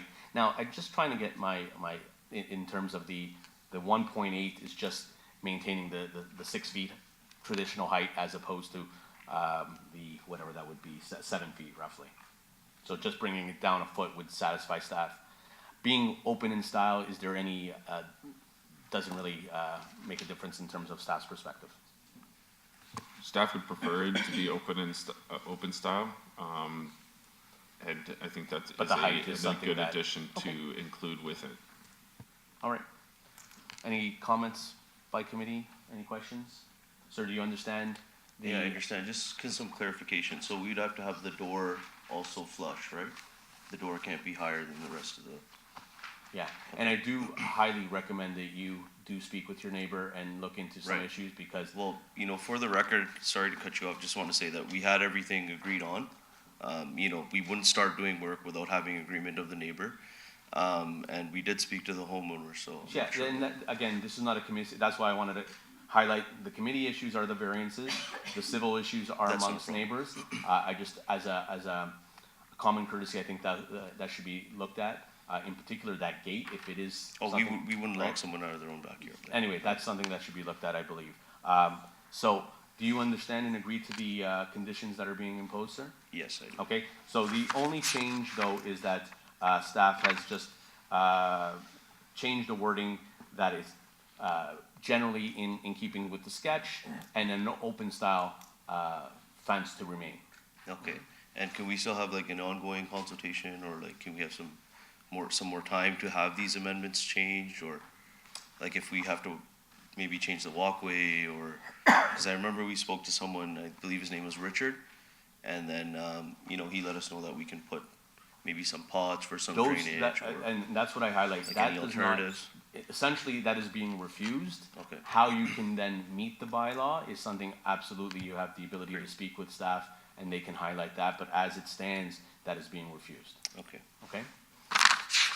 Through the chair, they have 120 days to fix up the fence, the timeline, as the gentleman was asking. That's open to discussion if the time frame, I guess 120 days still does bring us into the spring. That's 120 days plus the 20-day appeal process, correct, staff? That's correct. Okay. But if it's at the desire of committee, we could increase that if that's something that you would like to put forward. But I'm open to either. Would 140 days or 180 days be something that the staff would be open to? I'm open for suggestions. 120 days is our standard, but Correct, if yeah. you want to open it up for additional days to accommodate for the summer months, that would be at the discretion of the committee. Would you like to include that, Mr. Chada? I can agree, Mr. Chair, I can propose, I think, 150 days. That will bring them into month of July, past June, so that will be better days. And they can get the quotes and stuff and work it out. Thank you. Committee members? For my clarification, please, so does that mean you want to take away the discretion of the Director of Development Services to extend the time period? Mr. Crouch, through you, Mr. Chair, that'll be still included, but just instead of 120 days, I'm proposing 150. 150? Yes. Thank you. Ms. Corzal? Through you, Mr. Chair, sorry, and I do just want to emphasize that this extension is related to the, excuse me, the relocation and reconfiguration of the fence only. The driveway is still under an enforcement investigation and will be proceeding through. There's no extension to the deadline to comply on the driveway. I would encourage the homeowner to contact by law enforcement as quickly as possible. I appreciate you highlighting that, and that's what is that the refusal is clear and what is being approved again, so I wanted to make sure that you understood those conditions. Understood. Okay. Through the chair, the applicant did mention that he spoke to Richard. Just for the record, I wanted to be clear that it wasn't. It was not you. That has been submitted for the record. So seeking a motion to proceed. Motion to support staff recommendations with the amended conditions. Motion to approve staff recommendations with amendments by Mr. Nurse, seconded by Ms. Stoffler. All in favor? That carries. That is approved with amended conditions.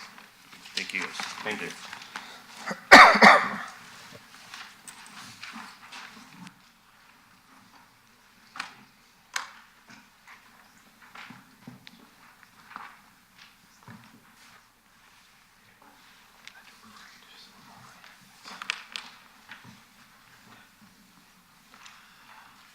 Calling application A19-022, Sharon Williams. Property is located at 1 Roberts Crescent.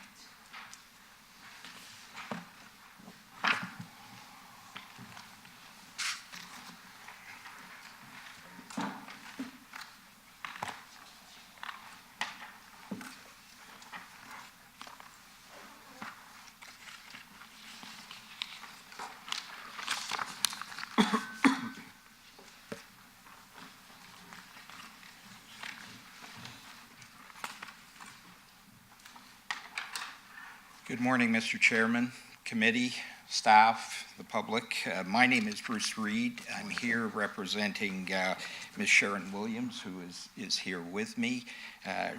Ms. Williams is the owner of 1 Roberts Crescent. We're seeking 3 variances, committee. A rear yard setback of 5.36 meters. The bylaw requires 8.38. Garage door setback in this area, they require 6 meters to the front of the garage.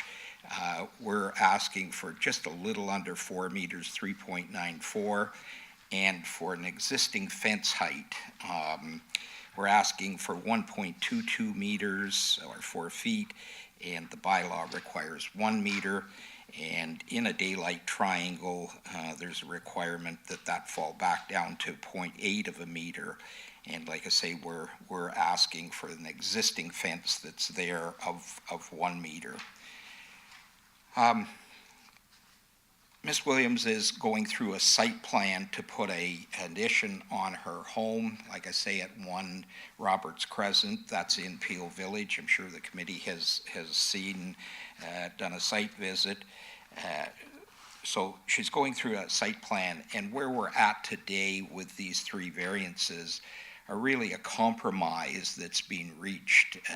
They actually wanted a little bit bigger addition, and so the addition is for more space in the house, a laundry room and a den, plus a double car garage. There is no garage there now, no carport there now. I will point out that where the garage protrudes from the front of the house is in fact less than the setback of number 3. The house, the neighboring house. So our setback there at the 3.94 will be less than the existing of the original house that was built there.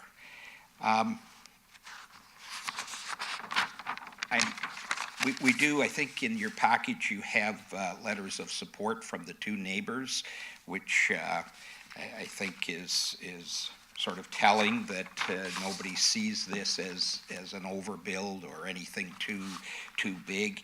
I'm not going to go through a whole lot of other examples that I had got now that I have seen the staff report, and staff are supporting it. I will maybe steal a little bit of Mr. Watchhorn's thunder by quoting, in my experience, I always felt the third test, is it desirable for or is it appropriate development for the area, was one of, to me, the most important test. And Mr. Watchhorn, and I'm quoting him now from his report, the requested variances ensure enhanced usability of the property without compromising the character or function of the neighborhood. I think that's hugely important, and I just wanted to emphasize that. So, Mr. Chairman, I won't go into anything further. Happy to answer any questions if the committee has any. Yeah, I do believe a lot of the information has been provided and quite clear. I do highlight, as you had mentioned, there are letters of support that have been already included for the record, and they're there for review. Is there anyone in the audience here to speak on this application? Seeing none, staff, would you like to weigh in with your comments, sir? Committee members, are there any questions to the agent? No. Seeing none, staff, would you like to weigh in with your comments, please? Thank you, Mr. Chair. Staff are in support of the application, A19022, subject to the following conditions being imposed. One, that the extent of the variances be limited to that shown on the sketch attached to the public notice. Two, that the applicant finalize site plan approval under City File SP 18-115.000, execute a site plan agreement, and post any required financial securities and insurance to the satisfaction of the Director of Development Services within 90 days of the date of the committee's decision, or within an extended period of time as approved by the Director of Development Services. Three, that the fence in the front yard remain an open construction style. Four, the applicant shall provide city standard tree protection fencing at the canopy drip line of the privately owned trees within the property along Roberts Crescent prior to any site work taking place. And finally, that failure to comply with and maintain the conditions of the committee shall render the approval null and void. Sir, I assume you've seen those conditions? Yes, Mr. Are agreeable to them? Yes, sir. I ask it just as a question, is the fourth condition, is that not typically subject to site plan anyway? Or why is that being highlighted, just more for curiosity's sake? Through you, Mr. Chair. So the answer is yes, it is normally as a part of the site plan approval, and it would be required anyway, but it was suggested by our open space department to include it, just because there are mature trees within the vicinity of the addition being built, so we just wanted to be sure about that. So just a reinforcement of sorts? Essentially, yeah. It also ensures that the fence in the front yard remains open through this ownership and then potentially the next one, that the approval for that fence. Right, yep, okay, thank you. Any comments or questions by committee members? Seeking a motion to proceed. Motion to approve by Mr. Nurse, seconded by Ms. Stoffler. All in favor? That carries, that is approved, sir. Thank you. Thank you.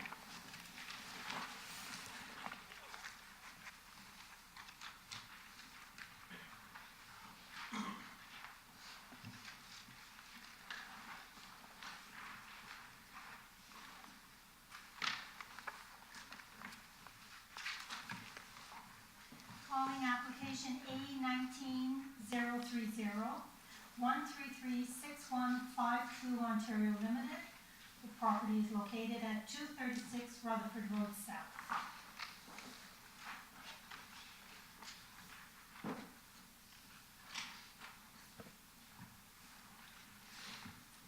Chair? Just your name and address for the record, sir. Yes, it's Eric Hansen. My address is 10619 Heart Lake Road in Brampton. Okay. And you are the owner or the agent? Just agent, acting on behalf of my parents. Any comments that we feel like we proceed? No, I don't believe so. I hope I haven't missed any comments from any of the staff here. No, we haven't started yet. I know you had chimed in at the beginning.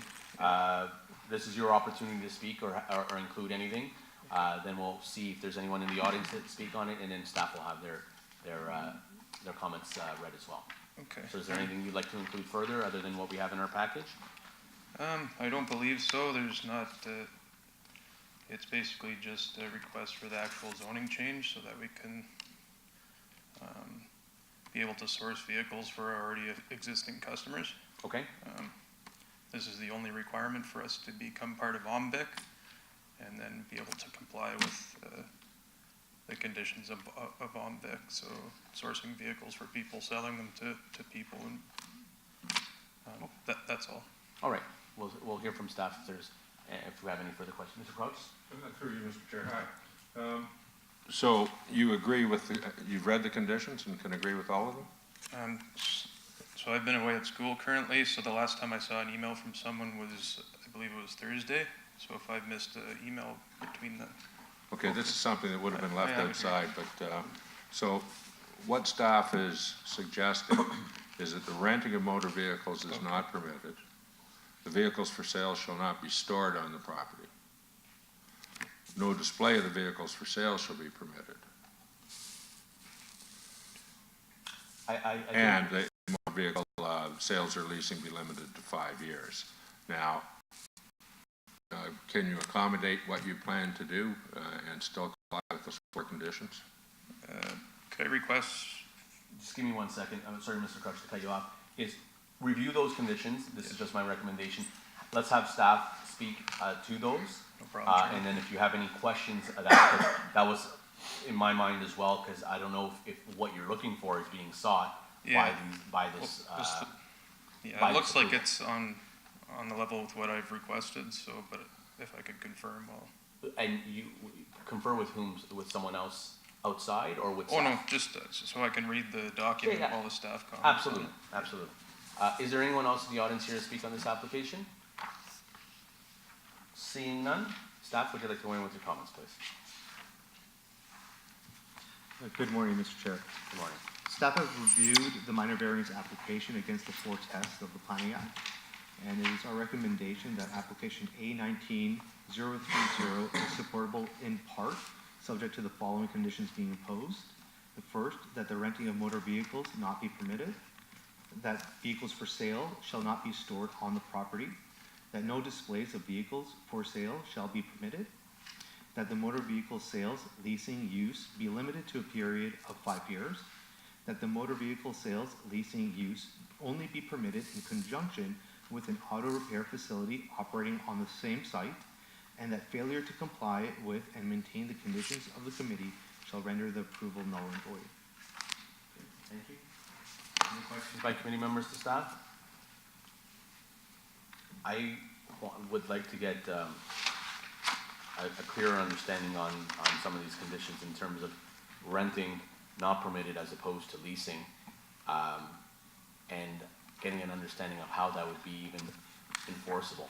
I know we can write it and maybe something that everyone can agree to, but the difference? Well, so motor vehicle leasing, in my view, is like if you're leasing a car instead of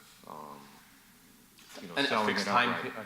A longer time frame, is that what you're? Yeah, renting a vehicle is like a Hertz or something like that is what is meant by that. Leasing is if you're doing some financially in terms of,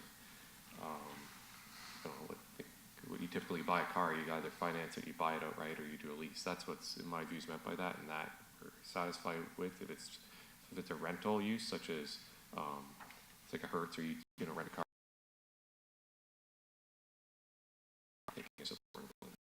So that's the difference. So. Okay, and that's where my mind was. I'm just struggling with how that would be enforced. I mean, truth be told, is that we can write it, and if the rental, what dictates lease as opposed to rental?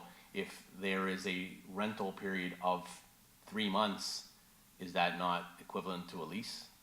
And I ask that not being facetious, but to understand where and how we can enforce that and why that is. Anyway, that's something that I'm struggling with.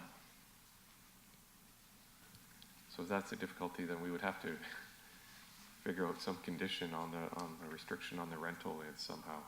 What is the rationale, just so it's not a frequent use from the city's Well, perspective? the intent is that the rental is seen as a commercial use accessed by the broader public and not necessarily one that's related to the immediate industrial use or ancillary to it, which, I mean, this is employment lands or industrial lands, and we're trying to protect for that. So, so having a rental establishment like a Hertz or something here that caters to the broader public is not necessarily seen as appropriate. So that's what we're trying to restrict. So not trying to restrict their financing arrangements or whatever deals they would choose to have between, in the selling of a vehicle, I guess. That's not the intent of it. So I understand the... And the display of the vehicles, I know we've gone through this oftentimes. Obviously, the city does not want, and I don't think that it's either, we'll leave it to the applicant or the agent to, but is there a rationale for no vehicles? I've seen oftentimes we have a limitation on those numbers, but is it just because it does seem quite large. The limitation is just, again, back to your point of not having a frequency, or? It's in part a reflection of what they've described to us as being the operation they're wanting to undertake here, and they're not choosing to display, they're not choosing to store vehicles here. It's sort of just a service almost they provide. So we're scoping the application down to what what has been discussed amongst staff and the applicant. Okay. Any questions by committee members? Sure, Mr. Chair. So that suggests that recommendations 2 and 3 would also be amended to provide for leasing, so that you can not display vehicles for lease or sale.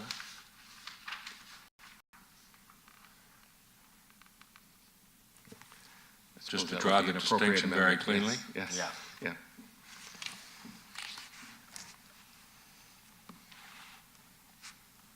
Okay. So, any other comments?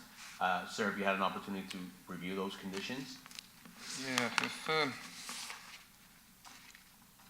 so it is in line with my intended use or what I described in the email. I'm not sure if there is no other concerns, how it would be beneficial to the city to try to enforce these things, unless there's something I guess, not to and meet. I don't want to paraphrase for the city, but the renting component is now your obligation to fulfill. If at one point in time it is deemed that it is a ongoing rental, then there'll be certain implications. I mean, I struggle with how that will be enforced there. I think that'll be difficult, but you are essentially agreeing that you will comply and maintain those conditions. So if it is not your intent to use this facility as an ongoing rental establishment, and you are agreeing to those conditions, you are bound by these conditions that are being put forward. So do you understand that? Yeah, I'm just saying, all I'm saying is for the purpose of the city to enforce these rules, is it beneficial for you to enforce the rules if I'm in fact complying with everything that's required of me? Why would we have any conditions of the zoning change? Well, this is not, to be clear, this is not a zoning change. These are variances to the zoning. Okay. So it allows you to operate with certain changes to the zoning. So it is not a zoning change. This is just basically, this committee is able to make those variances or allow those variances to go forward. So it is not a full rezoning change. Okay. So again, if you have any questions, you can ask staff, you can ask the committee. I have questions myself, that's why I put them forward. So is there any questions you have specifically to any of the conditions? I think the only question is if I had said that I intended to rent vehicles and et cetera, like what would the recommendations have been, or would it have been not supportable? My only concern is in the future, if we sell it and there is the amendment that's in place, whether that's, whether this applies to a buyer or something like that, like in the future, that's, like I have no problem complying with this. I just trying to understand if it's worth everybody's effort to enforce them, right? If I'm in fact already complying with, I don't know if I'm phrasing Yeah, that correctly. I kind of understand the gist of your thought process, but ultimately, staff puts forward those conditions, because they think that is appropriate. This committee will then say, essentially yay or nay, and you agree to those conditions. I asked that question of the rental component as opposed to lease, just because I think there's a gray area between those two. That being said, you know, you are agreeing to these conditions, so ultimately there is a responsibility innately there. Absolutely. So I don't know if it would have changed if you came forward with the rental components. I think that's a question of staff, if that is your question. Yeah, that's all I really have to comment on. So through the chair, or to the chair, it's a hypothetical. We would have to understand what the proposal was. Correct. And then see if it matched the intent of the zoning bylaw and those types of things. So that wasn't given to us, so we're assuming that it's straight out pure rental, which we have a concern with. I understand they're trying to obtain a license here, and this condition may throw a bit of a wrench into that, so we'll have to see. I don't know, quite sure how we can bridge that gap in this situation, so I'll have to. Yeah, it doesn't affect my license. If we comply by these, it would be fine. Okay. I'm just saying, hypothetically, someone else buys the property on the condition that they can sell, rent, lease vehicles, which is all included under that. Well, just for clarity, this is a 5-year condition. That's number one. So that's what we are looking at right now. Okay. So if you're agreeable to that, and again, I think I speak similar to Mr. Steiger. Hypothetically, there's often several hypotheticals. Yes. What is being sought and what we are potentially approving is what's here. So if you're looking to potentially resell, you would have to resell with those. And then if someone wants to come forward and seek further variances, they're welcome to do so. Mm-hmm. Okay? So I put it as a question to you now. Do you understand and agree to the conditions that have been put forward? And just for clarity, I do believe condition 2 and 3 have been amended to include lease, correct? Staff?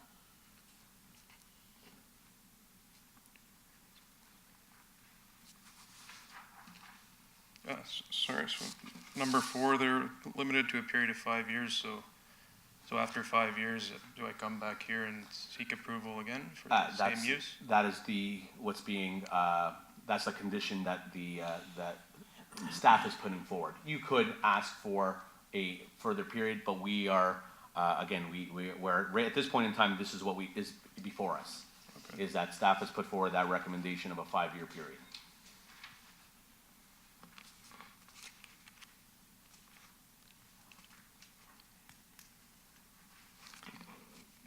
I don't have any other questions. They're agreeable to you, sir?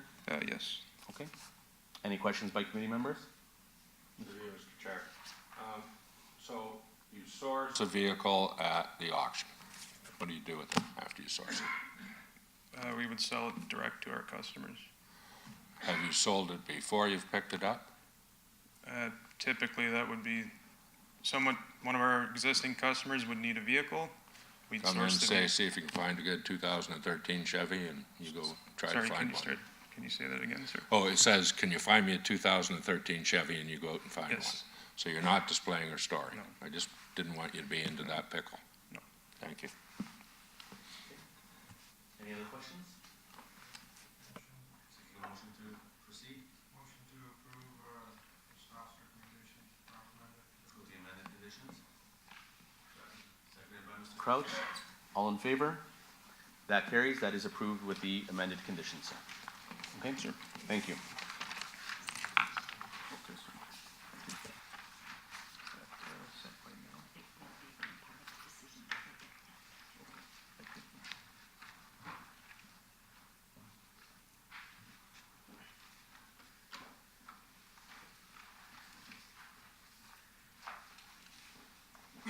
Calling application A19-031, Louisa and Mattel Guevere. The property is located at 62 Crenshaw Court.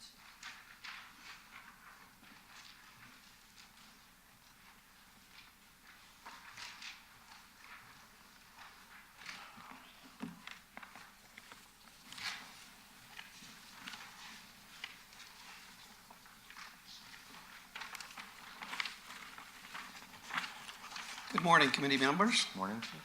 My name is Rick Jablonski. I'm with Midtown Technical Services. I'm representing Louisa Govea and the homeowners at our property owners at 62 Crenshaw Court. My address, for the record, is 1045 Tower Crescent, Kilworthy, Ontario. The variance that we are applying for is to permit an open porch that encroaches in the rear yard setback. This is currently an existing or an as-built porch roof that does not meet the current zoning bylaw.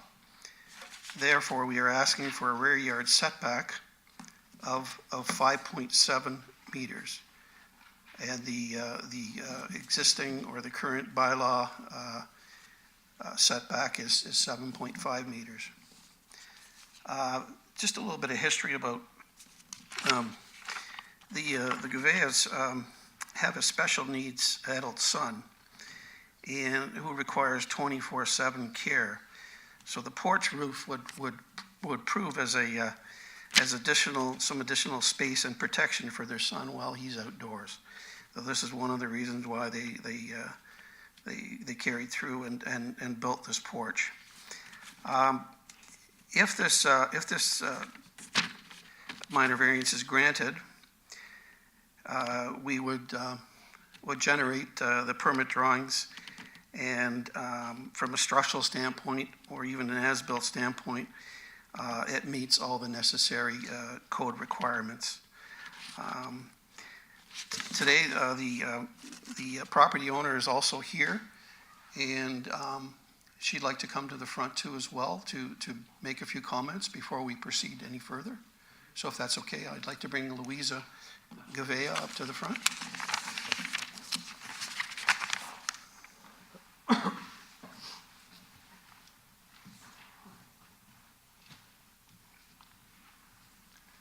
Good morning. My name is Louisa Govea. I live in 62 Crenshaw Court. I'm here because of my big ignorance. I didn't know about regulations. This is my first edition I had. And because of my first son is a severely autistic boy, I didn't have opportunity to socialize so much and have friends and develop my to know about laws and things, and even in the computer. I just go to the Facebook because it was my daughter who did it for me. I don't know too much about computers and laws. And since I go through this big problem, when someone go at my home and said someone complained about the porch after it's all done, I tried to go to get some information and I wasn't able to go through. And even I went 4 times to the building division.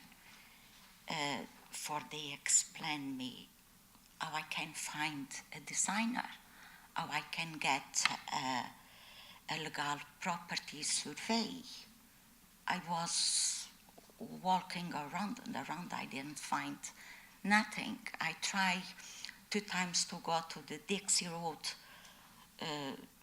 to see if I find a designer to talk personally, to have someone to do, and I didn't find the place. When I talk at the division, building division, someone told me, can I show you how to look for a designer?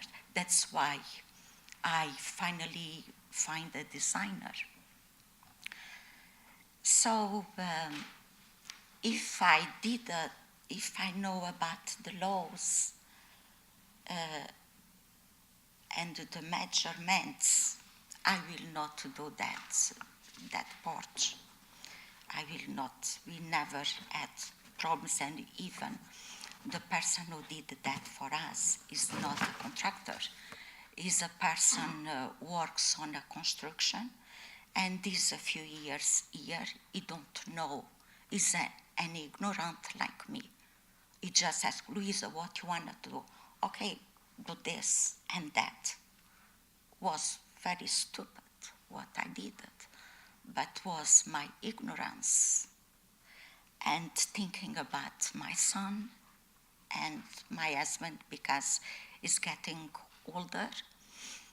So he don't go too much out. So for they have opportunity to go out, and even me because a mother with special needs, and we have no sleep nights.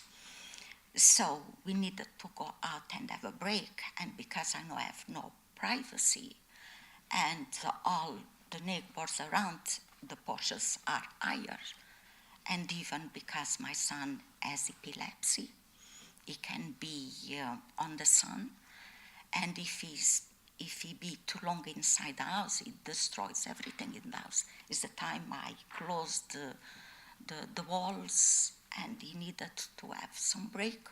I needed to have some break to be outside, but be protected at least. So that's why I'm very sorry I break the laws, but not my intention, was my ignorance. That's what happened. Thank you. You're welcome.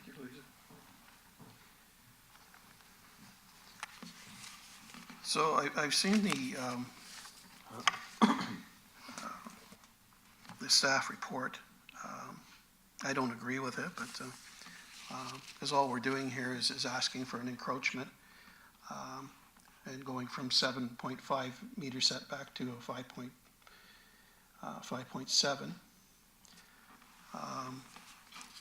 So we're trying to see if the committee will permit that.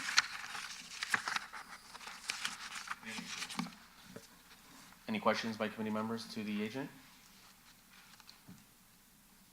I want to get some clarity on those numbers, though. I think, I don't know, resulting in a setback of. Yeah, bylaw permits the porch. We'll have, when staff goes over that. Very quickly, if I may, it's just a little over 4 feet too deep Right. is really the extent of the variance. It's an additional 4 feet. And that's what I thought I was reading, and then Yeah, it is. It's just slightly over 4 feet. Right. That's all we're asking for there, so that the porch can remain as is. Otherwise, it'll just have to be torn down because it's built right now. It's built according to code, and whoever the contractor is that they brought in, he's done a great job. And to lose that would be, unfortunately, they would. Okay. You know, they spent a We fair amount do of money have a on it letter already, of so. someone just wishing to find out what the decision is. Doesn't stipulate or highlight support or objection, so that's just, will be submitted for the record. Anyone in the audience here to speak on this application? Seeing none, staff, would you like to weigh in with your comments, please? Mr. Chair, staff have reviewed the minor variance application against the 4 tests of the Planning Act, and its staff believe that the application the test. I would like to bring to your attention section number 2 of the minor variance test, which is conform to the intent of the zoning bylaw.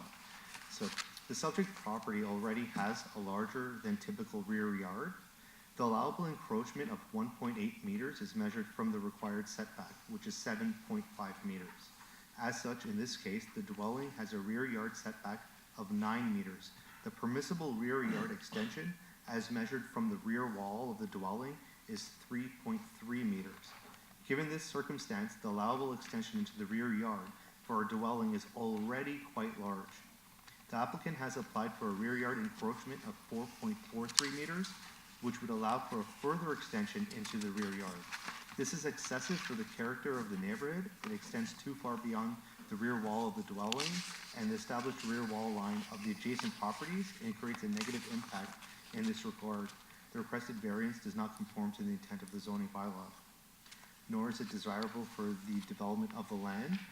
The variance, and we also believe that the variance is not minor in nature, as the existing porch is too large and encroaches too far into the rear yard setback, creating a negative visual impact on the surrounding properties. Okay. Thank you. Any questions by committee members to staff? I've been to the property and I'm just going to give you my opinion. Respectfully, I disagree. I think the porch was built relatively aesthetically pleasing. That being said, I always do stress the fact that a building permit is required. So if the committee desires, that would be a condition that I think would be essential. The rationale, and I respect where staff is coming from, and I think ultimately that's the role of committee, is to, there's some subjectivity there, even though the numbers are the numbers. The subjectivity is when you're actually looking at it, it doesn't, from my perspective, seem overwhelming, doesn't seem like it's superimposing, and ultimately the elevation is something that I typically always take into account when I'm there. If it was an elevated porch, I think most of those comments would be very true. The fact that it's at grade, and there's obviously no component to a roof component where there's a balcony or anything like that. We've seen that in the past. So from my perspective, I definitely would be able to support it. But again, I leave it to the discretion of committee if there's any other comments or concerns. And yeah, that's just my 2 cents. Ms. Doffler? Through you, Mr. Chair. The application reads to permit an open roofed porch, whereas the background information from the city staff indicates that a covered porch encroaches into the rear. Was the intent for the application to be for an open roof porch? If I may just offer some clarification, it's open-sided. So the porch is open-sided. That's how the bylaw dictates the terminology for the variance. The roof is solid, without a doubt. There's no plan to change that. It's, as long as it remains open-sided, in other words, it's not a building addition, it's just a covered porch. Okay, thank you. Any other questions or comments?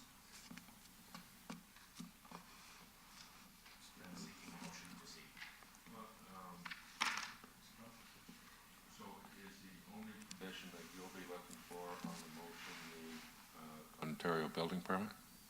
I would be comfortable with whatever conditions are put forward. I think the permit is something that I think was a must. I think remaining in open style is something that should probably include it. And I also asked staff if there's anything else that they would look to include if they do or would like to help staff committee with any other conditions. I'm inclined that I would like to hear those conditions. Absolutely.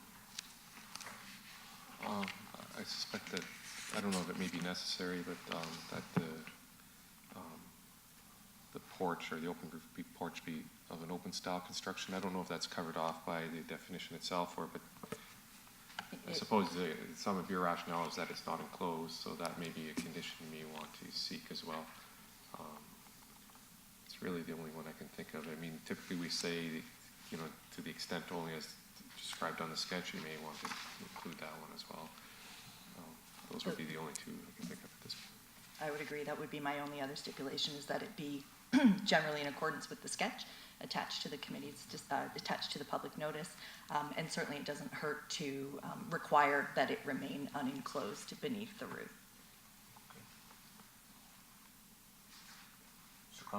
No, that's fine. So, but you're telling me that the bureaucratic term "open roof" doesn't mean open roof. No, It's not open It's roof. open roofed porch. It's not roof, not an open roof Oh, porch. an open roof. Open I see. roofed porch. Thank you. That's actually a very good question, because Mr. Crow. So I guess if there are no further questions, again, I'm seeking a motion to proceed.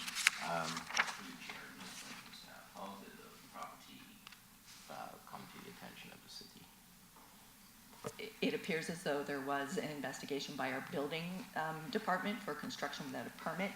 I don't believe that there have been any orders issued at this point in time because the property owner has been trying to work with the building division to obtain the necessary permits.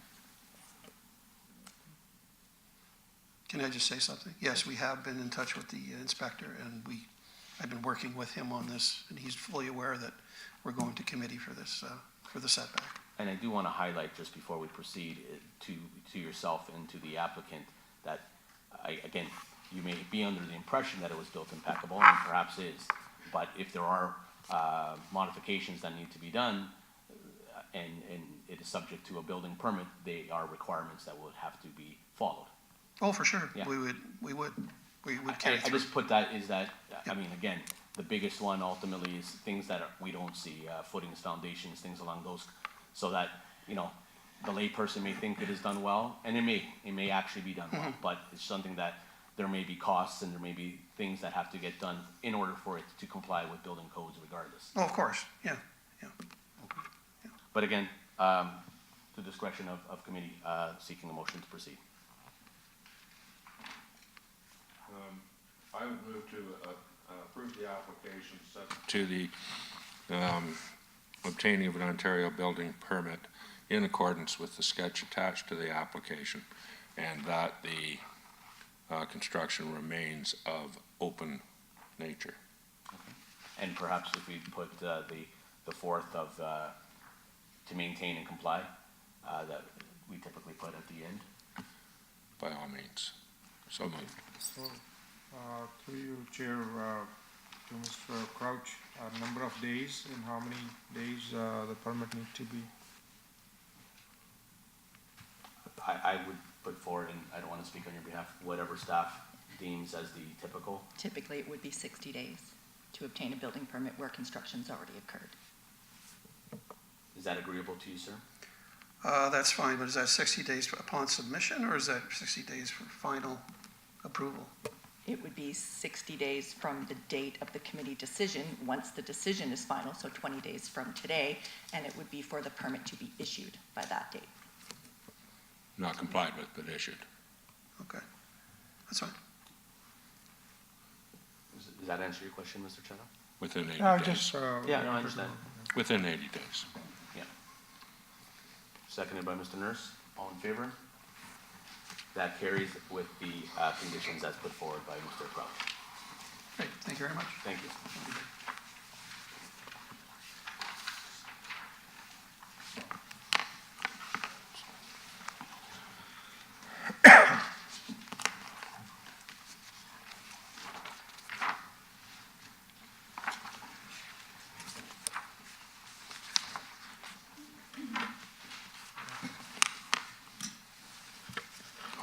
Calling application A19-032, Violet Newman, property is located at 35 Midnight Sun Trail.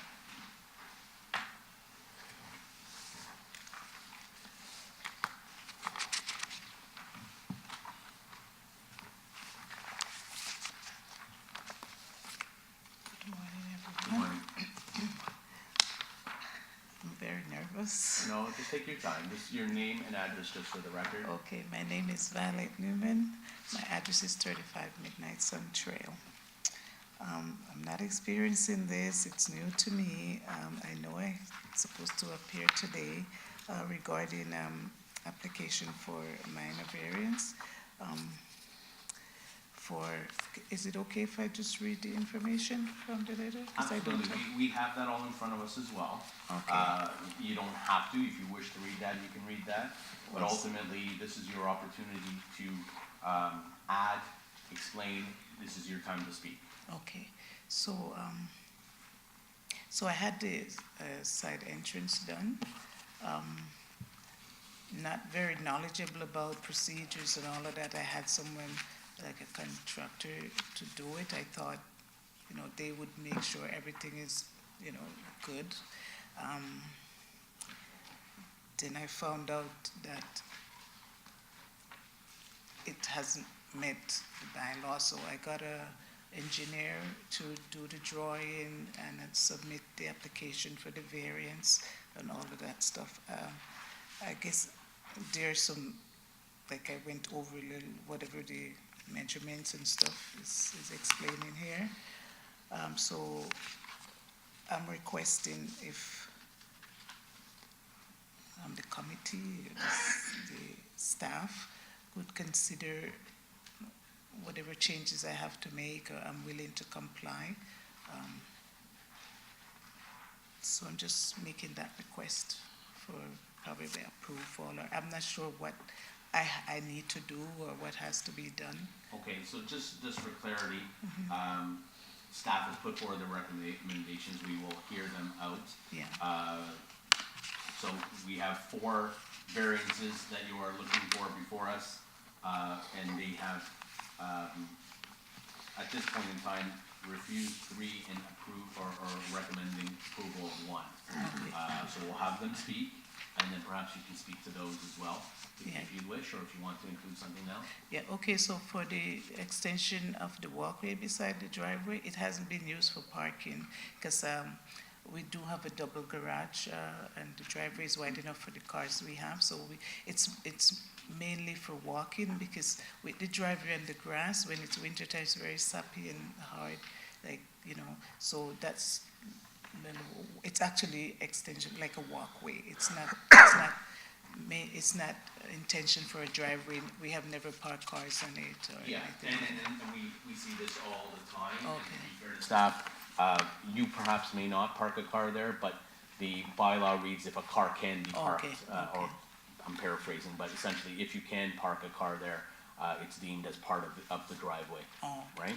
So again, we'll have staff speak to that, and we'll go through these conditions and variances and see if there's nothing we can reach, or if there is any compromise. That's something that, this is the whole premise of this committee. Okay, thank you. Any comments or questions by committee members? Through you, Mr. Chair, but with respect to the driveway, if it's primarily a walkway, it may not require approval of the removal of the concrete. It may require just placement of some barriers to ensure that no vehicles can get across in front of the front door. To do that. And again, I appreciate Mr. Crouch bringing that up, is the fact that that is not for this committee to determine. It would be either a yay or nay to, supporting that. So if we refuse it, there are certain parameters or certain things you can do to actually bring it into, I guess, into a status of the word escapes me, but to be bring it into compliance. In compliance, that was the word I was looking for. Okay, Thank you. But again, is there anyone in the audience here to speak on this application? Seeing none, we do have a letter of, I guess, support or non-objection from a resident at 32 Midnight Trail, so that will be included for the record. I think that is it. Staff, would you like to weigh in with your comments, please?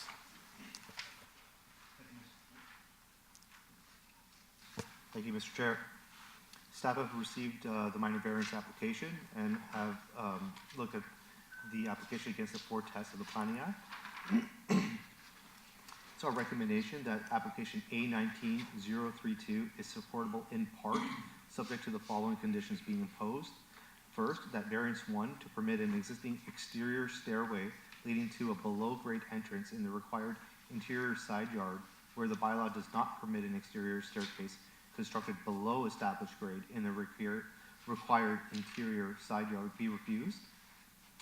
That variance 2 to permit an interior side yard setback of 0.34 meters to the exterior stairway leading to a below-grade entrance, whereas the bylaw requires a minimum interior side yard setback of 1.2 meters on one side and 0.6 meters on the other side be refused. That variance 3 to permit an existing driveway width of 7.2 meters, where the bylaw permits a maximum driveway width of 6.71 meters, be refused.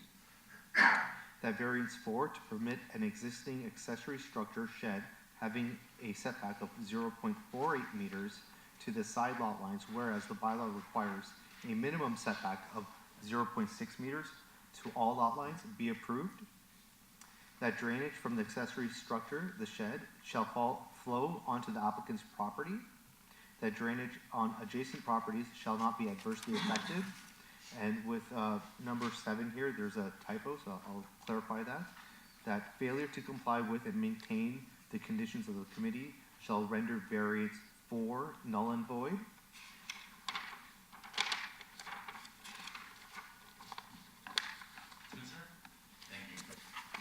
Any comments or questions by committee members to staff? Or to the agent, or sorry, to the applicant? Just a comment through you, Mr. Chair. I am generally lenient for these side entrances, but during my visit I noted, I think those steps are not according to the code and a bit smaller than it normally should be, and it's a bit deeper than it normally is 2 or 3 feet. 2 or 3 steps, but it's a bit more. I am generally in support with sometimes when the steps are going from one side and then there's a landing area and then you can go step up to your backyard. But this side entrance has done opposite. So when you walk into, as you may have noted in your site visit, and I can see the picture, you have to go around towards the backyard in order for you to get in. I know it's very hard to put together to say no to this side entrance, but again, I'm with the committee. I do agree with the staff's recommendations regarding driveway. Those are easy part for the homeowner to rectify and come in accordance with the bylaw. Okay, thank you, sir. Any other questions? I have a question to the applicant. I'm looking at the drawings, and the drawings state a proposed entrance to be used as a basement apartment entrance. Is that your intent, to be using this as a basement apartment? Well, yes, it would be. Okay, so that, and there's nothing wrong with that, but I think there is a procedure that needs to be followed for that to be in compliance. That was something that you would have to, I think, look and speak to the city, because there's a full permit process that would need to be gone through. I think I already went through the process of the basement and it has been approved. Okay, sorry, and it has been accepted, like the Okay. basement. So I asked staff that question. This Clerk. process has been gone through and a permit has been obtained? No, it has been initiated, so an application to register was received and it was certified for zoning compliance. The side entrance is currently there, as Member Chadha had noted, is actually reverse of what would be required. The sketch that's attached to the public notice actually shows the stairs reconfigured and leading removed. from the front yard. Right.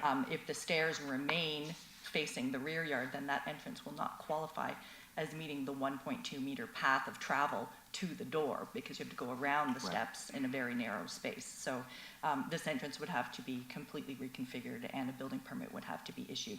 At this point, they have applied for the building permit to create the secondary unit. So all of that would be reviewed and, of course, based on whether or not this approval is obtained today.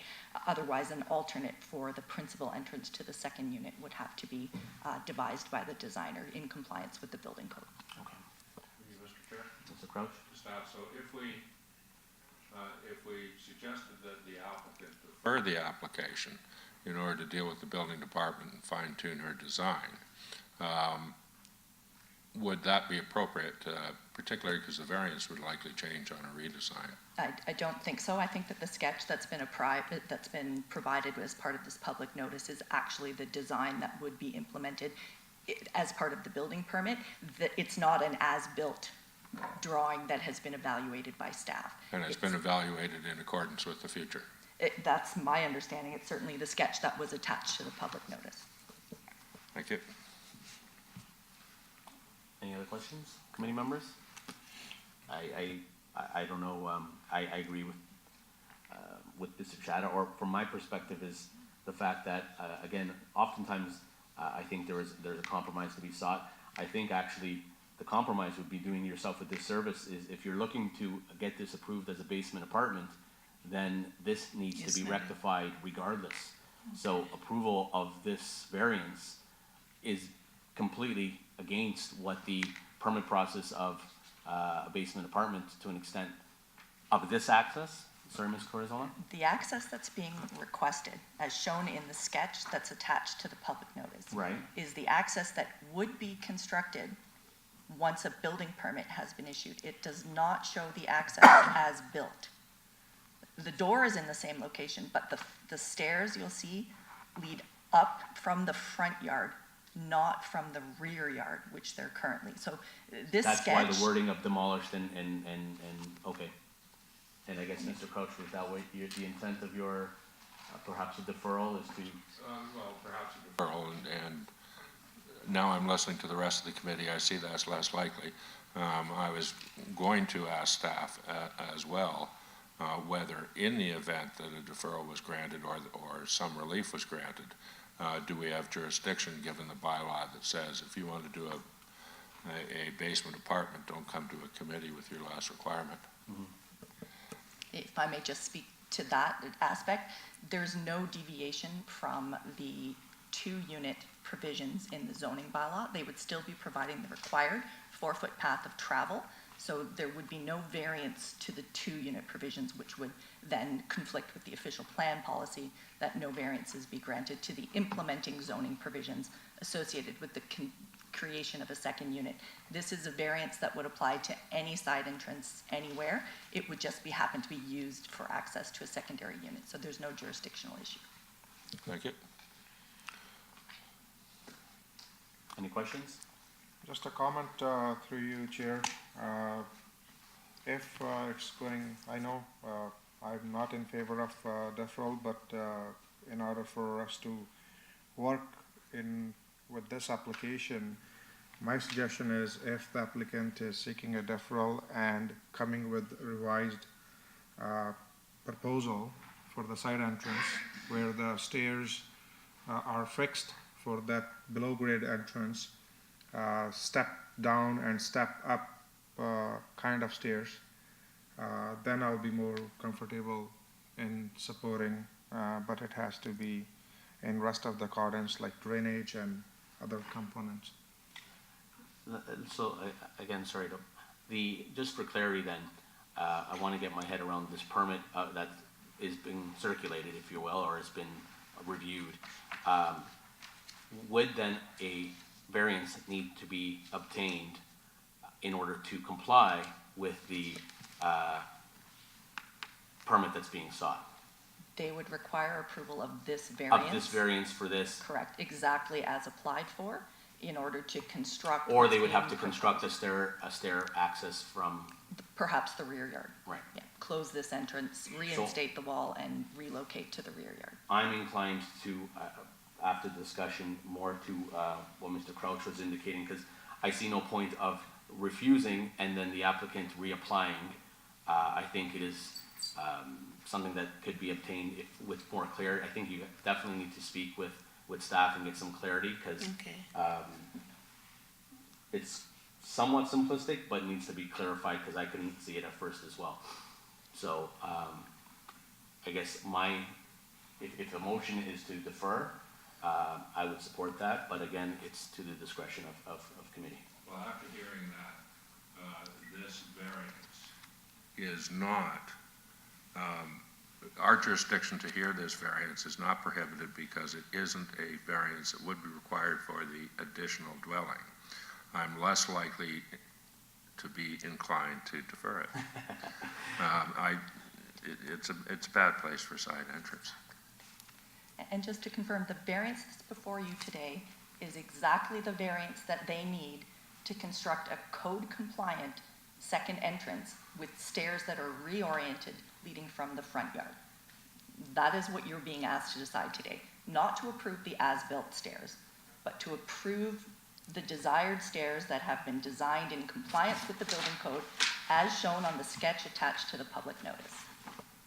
For the purpose of creating a 2nd dwelling unit. Correct, which could be used to serve a 2nd dwelling unit or otherwise as desired by the applicant.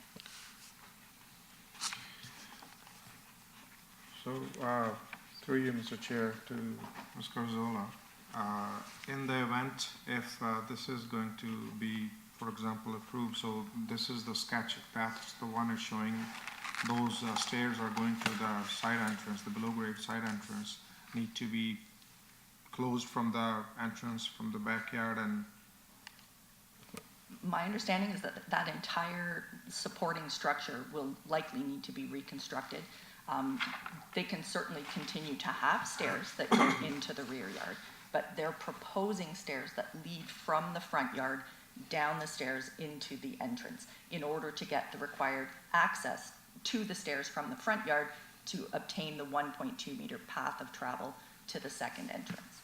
So they're welcome, their sketch doesn't show it, stairs leading up from the rear yard. They're only showing stairs leading down from the front yard to the door that's in the sidewall. And that's what they would need in order to obtain a building permit and have that be compliant with the requirements for an access to a second unit. But if we were to provide that particular variance, is it not true that staff would come back and say, this variance is not to permit a unregistered second, or a registered second dwelling unit? You can certainly, the committee is welcome to condition it as such. I don't believe that that's a necessary condition, certainly that it shall not be permitted to access an unregistered second unit, but there's nothing that would otherwise prevent this entrance from being fully compliant with the requirements for the creation of a second unit if this variance to allow it to be in the side yard is approved today. But on the other hand, the applicant could build one in the backyard and not be here at all. That's correct. And the one that's there has to be taken out anyway. Thank you. Just to confirm, not the door, just the stairs and the support structure. The door is still going to remain in the same location, cut into the sidewall. Did but it the not require a building permit too? They would absolutely require a building permit, even for just the Even for the construction. door, so the door Yeah, will either absolutely. be removed or, well, No. how would you get a permit for an underground door? You would not. So it's the entrance that requires the variance. Thank you. So, Ms. Corzola, I think we're talking somewhat in circles, and I'm a little confused, is the fact that a variance is required regardless, correct? For the side entrance, For the side yes. entrance. So, staff at this point in time, their recommendation is refusal of 3. Refusal of any variance related to the side entrance and the driveway. That's correct. So then, if that's a refusal, then this entrance cannot be used for the permit unless it's either reoriented or then comes back to committee for another variance. If it's refused, Right. then it's refused, and they will have to close the entrance, reinstate the wall, and remove all aspects of the stairway. So that's what a refusal results in. There's no variance that would be required if they wanted to put it in the rear yard In the as an rear yard. alternative. I would suggest that if you refuse the variance today and they are then forced to close up the entrance, I'm not certain why you would expect them to come back with another variance to ask for the same thing they're asking for today. The only reason I'm asking, or is that there seems to be a will if there's modifications made, but I don't think it's our job to be discussing modifications at this But point. there's no modifications required. You would be basing your approval on the sketch and the application that was made, not the as-built situation. The sketch and the application relates to what will be built after the modifications have been made. So if your decision was to approve and to not go with staff's recommendation and approve the side entrance, it would be, as always is, generally in accordance with the sketch attached to the public notice.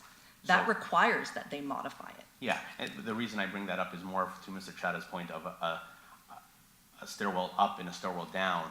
That does not conform to what the sketch. That's correct. If the committee then also wants to add that as an additional condition, that a stairway also lead, stairs down and then stairs back up, that's certainly at the will of the committee.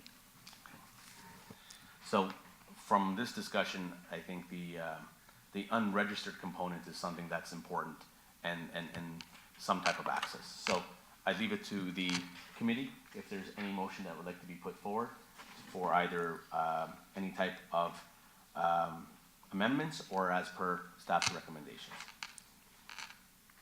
Mr. Crouch? Move to approve the 4th variance and otherwise Follow staff recommendations.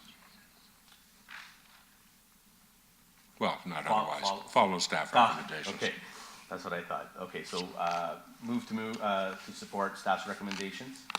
Okay. Do we have a seconder? Ms. Doffler, all in favor? So that is approved with the fourth variance. All other three variances are not approved, so they need to be amended or rectified. Okay, so would I get clarification from the staff for more understanding? I of would highly everything? suggest that you meet with staff and discuss What what it your, really what, meant, yeah. you know, What I need ongoing, to what do, your next yeah. steps are. Okay, thank you Okay. so much. Yes, I think so. How do I go about that? At the building division, you know, you would need to go to the building division because you're dealing with that issue of compliance. You have to, the decision is to deny your siding, deny that legal, allow your shed to be there. Okay, so when he said affiliate, Calling application A19-033, J.R. Jett and Anapama Unit Chris Smith, property is located at 16 Galilee Way.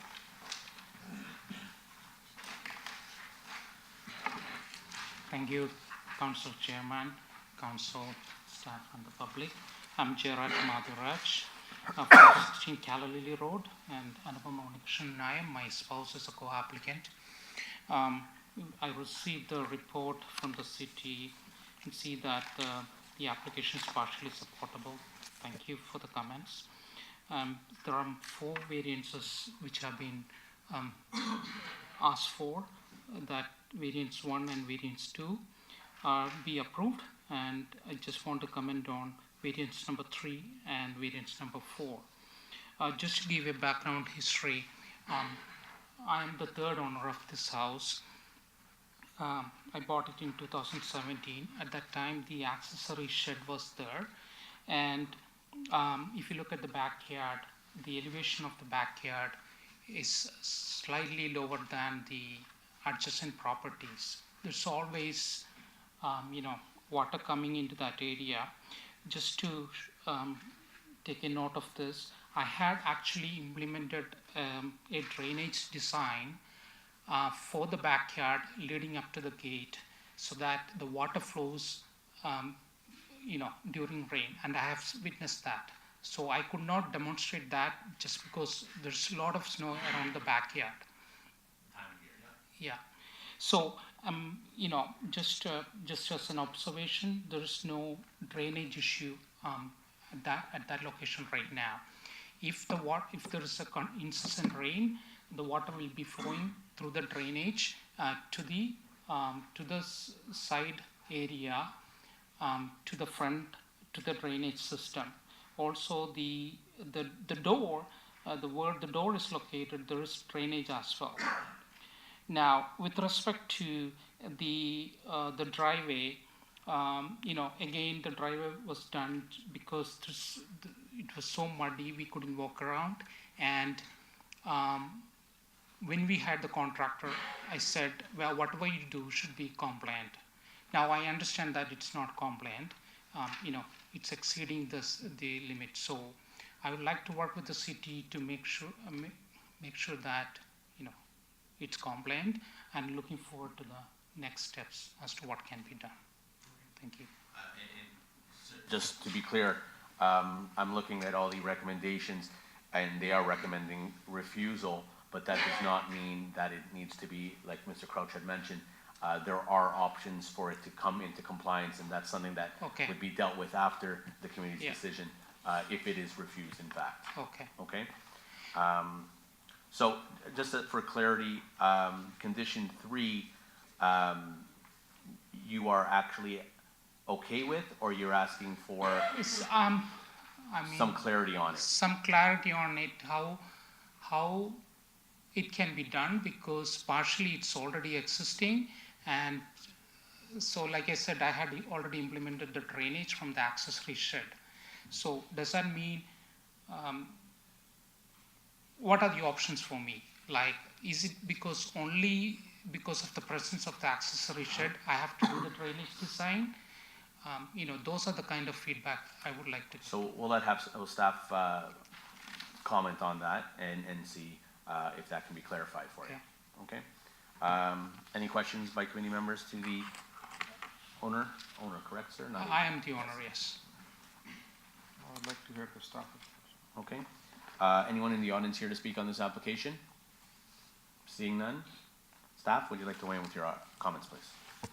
Mr. Chair, staff have reviewed the minor variance application against the four tests of the Planning Act. It is staff's recommendation that application A19-033 is supported in part, subject to the following conditions being imposed. First, that variance 1 to permit a below-grade entrance in the interior side yard, whereas the bylaw does not permit a below-grade entrance in an interior side yard, where the interior side yard depth is less than 1.2 meters, be approved. That variance 2 to permit an interior side yard setback of 0.14 meters to a below-grade entrance, whereas the bylaw requires a minimum interior side yard setback of 1.2 meters, also be approved.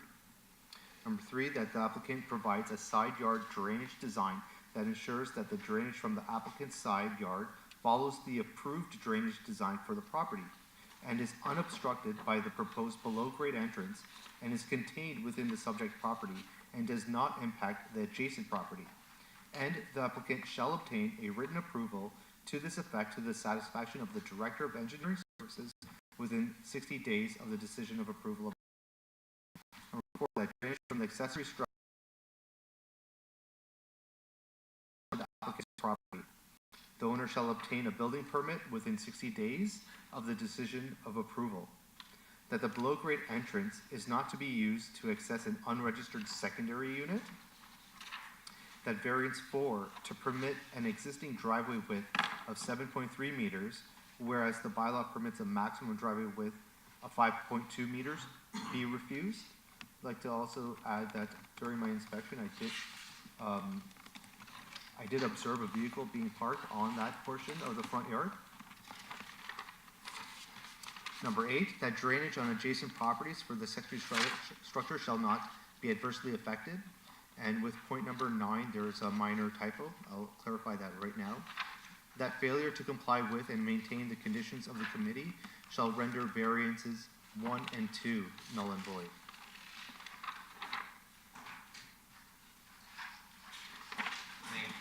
Can you just expand on, I guess, condition 3, what is being sought? Is it a consultant's letter that supports a drainage verification, or is that just a staff letter? Like, would that be what will be the requirement for the applicant? So the requirement would be to bring like a qualified engineer. Someone would have to present something to the to our engineering department that satisfies their concerns. So, and I did want to flag that we are recommending generally in support of this, but it may be difficult to achieve that condition and then also achieve any potential requirements in terms of building code requirements for this stairwell and then the entrance. So just to be cognizant of that. I mean, staff support is based on this being just a one-step difference, and that's nominal.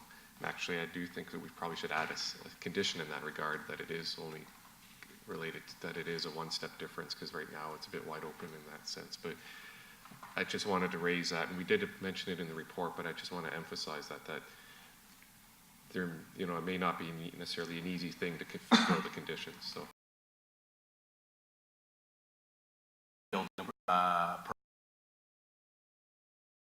Some type of things along those lines. So from what and allow me to paraphrase, is that you would need a consultant's letter to verify that the drainage is in satisfaction to the city and to the Director of Engineering. So you would have to then, it perhaps is already, but we would need something that would actually verify that. Is that correct from yeah, so, yeah, here's my concern. So, the fact that it is approved, but at the same time, there must be an approved design or a drainage system that has to be approved by the system or the city does that conflict with each other? Like in terms of requirement, because the drainage has to come up to the front, right? So the drainage design, it has to come to the road? Is it So how it is? through the chair, we're giving you the opportunity to demonstrate to the city that you can deal with this,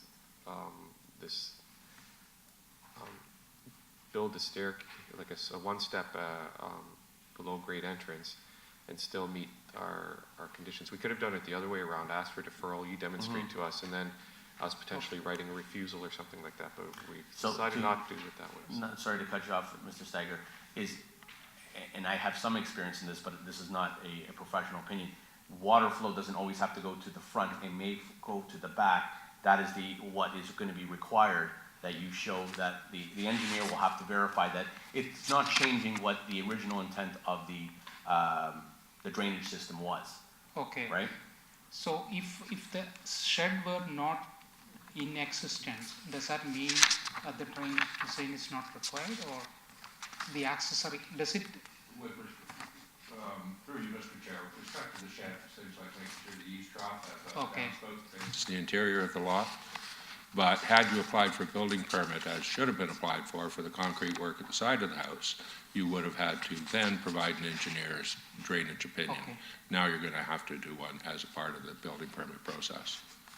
Okay, so. That's what this says. So as Mr. Steiger had indicated, is that your consultant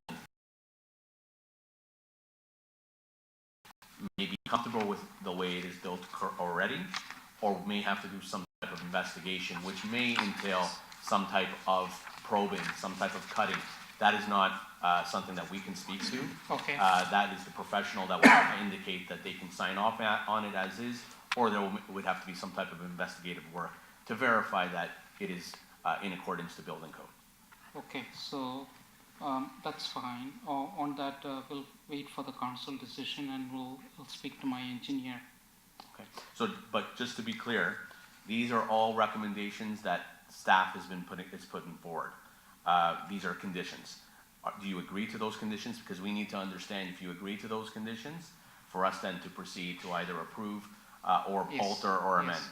So you agree to all the conditions as staff has put forward? Yes, the only thing is that I would like some more time to provide the design, because it says the approval has to be done within 60 days. Is that possible, or? I think a 90-day plus in this case, maybe, especially Because if you're just looking because for of the weather water flow. conditions. That's my, but again. You're not going to be able to get an engineering view of water flow for a while. Right.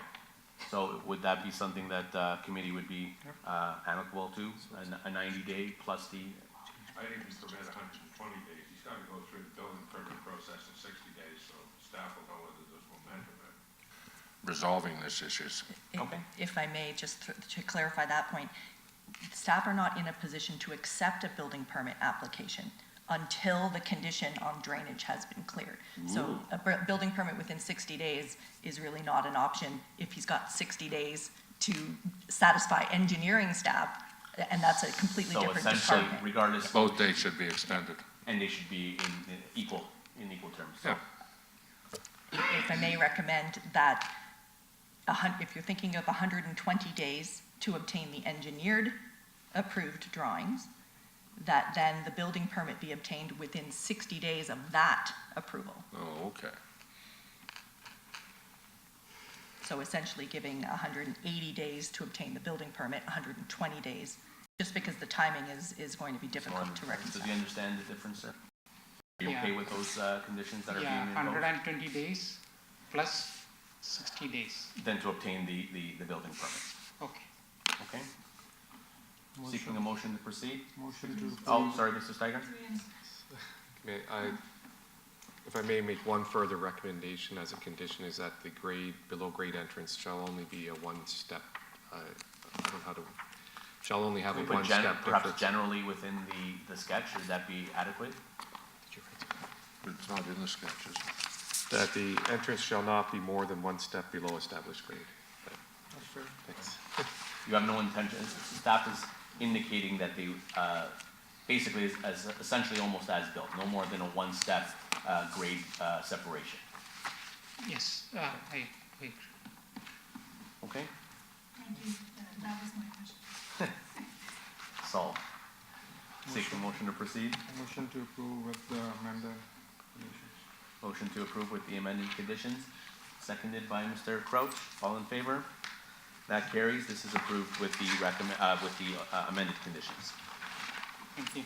Okay, sir? So any questions, then you can still go through staff to get any clarification in terms of the next processes. So who would be the contact person? Would be the zoning? I think it would be building the permit, but again, no, Ms. Corzola? They need to start with planning, who will direct them to the engineered contact. Thank you so much. Thank you.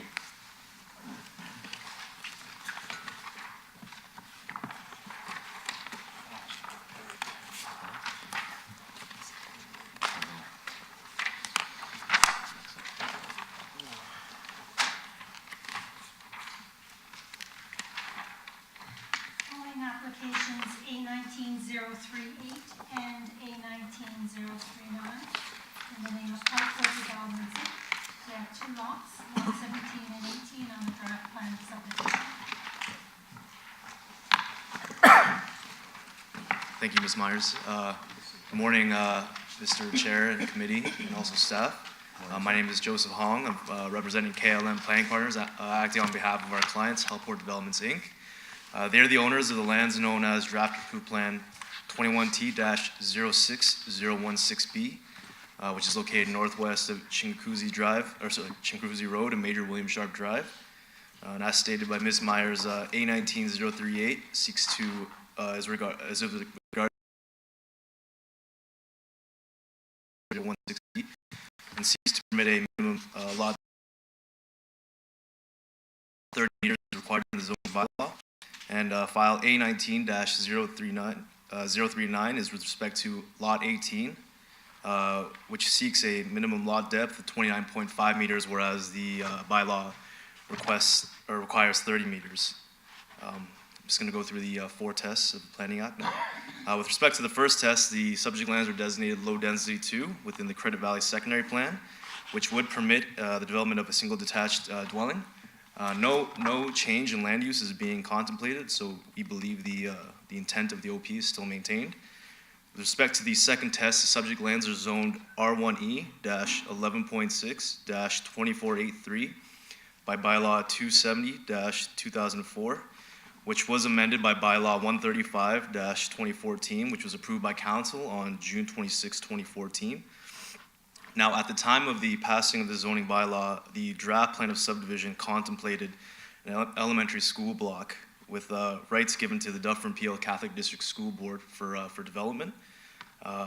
Since that time, the Catholic District School Board has released those lands, and as a result, those lands have been replaced with additional residential lots, including lots 17 and 18, which are in question today. And in order to design a street layout that has been provided in accordance with City of Brampton engineering standards, we do require that lots 17 and 18 be slightly deficient with respect to lot depth. Further to that, I'd like to also note that all other zoning provisions when developing these single detached dwellings will be complied with. So we do believe that the intent of the zoning bylaw is still maintained. Now, with respect to the third and fourth test regarding desirability, appropriateness, as well as whether or not the variance is minor in nature, the minor variance would help facilitate the registration of draft approved plan subdivision 21T-06016B, which would then establish 236 additional residential units within the City of Brampton. So in that regard, we do believe it is appropriate and desirable for the City of Brampton. With respect to those two lots, 17 and 18, they are two boundary with the any perceived impacts because they do share the same property boundary.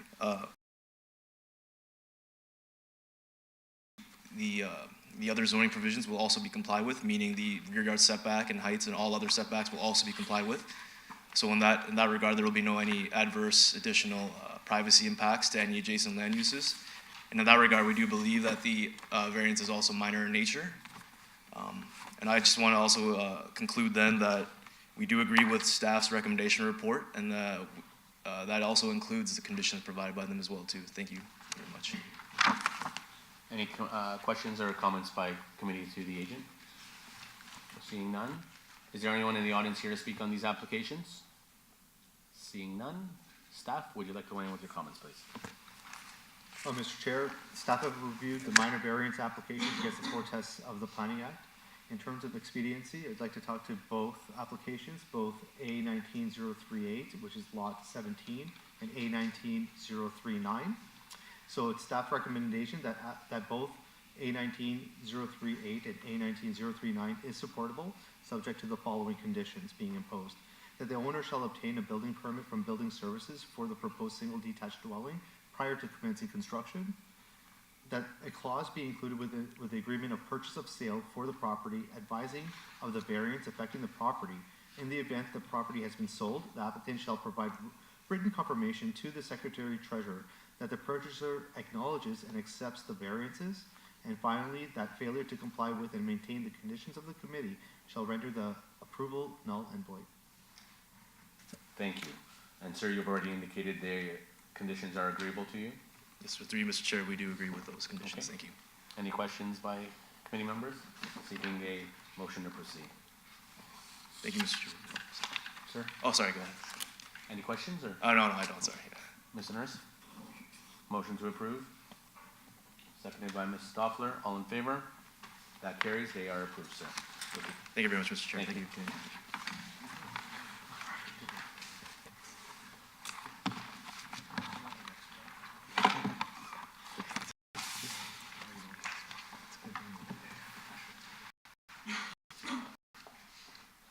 Following application A19025, the property is located at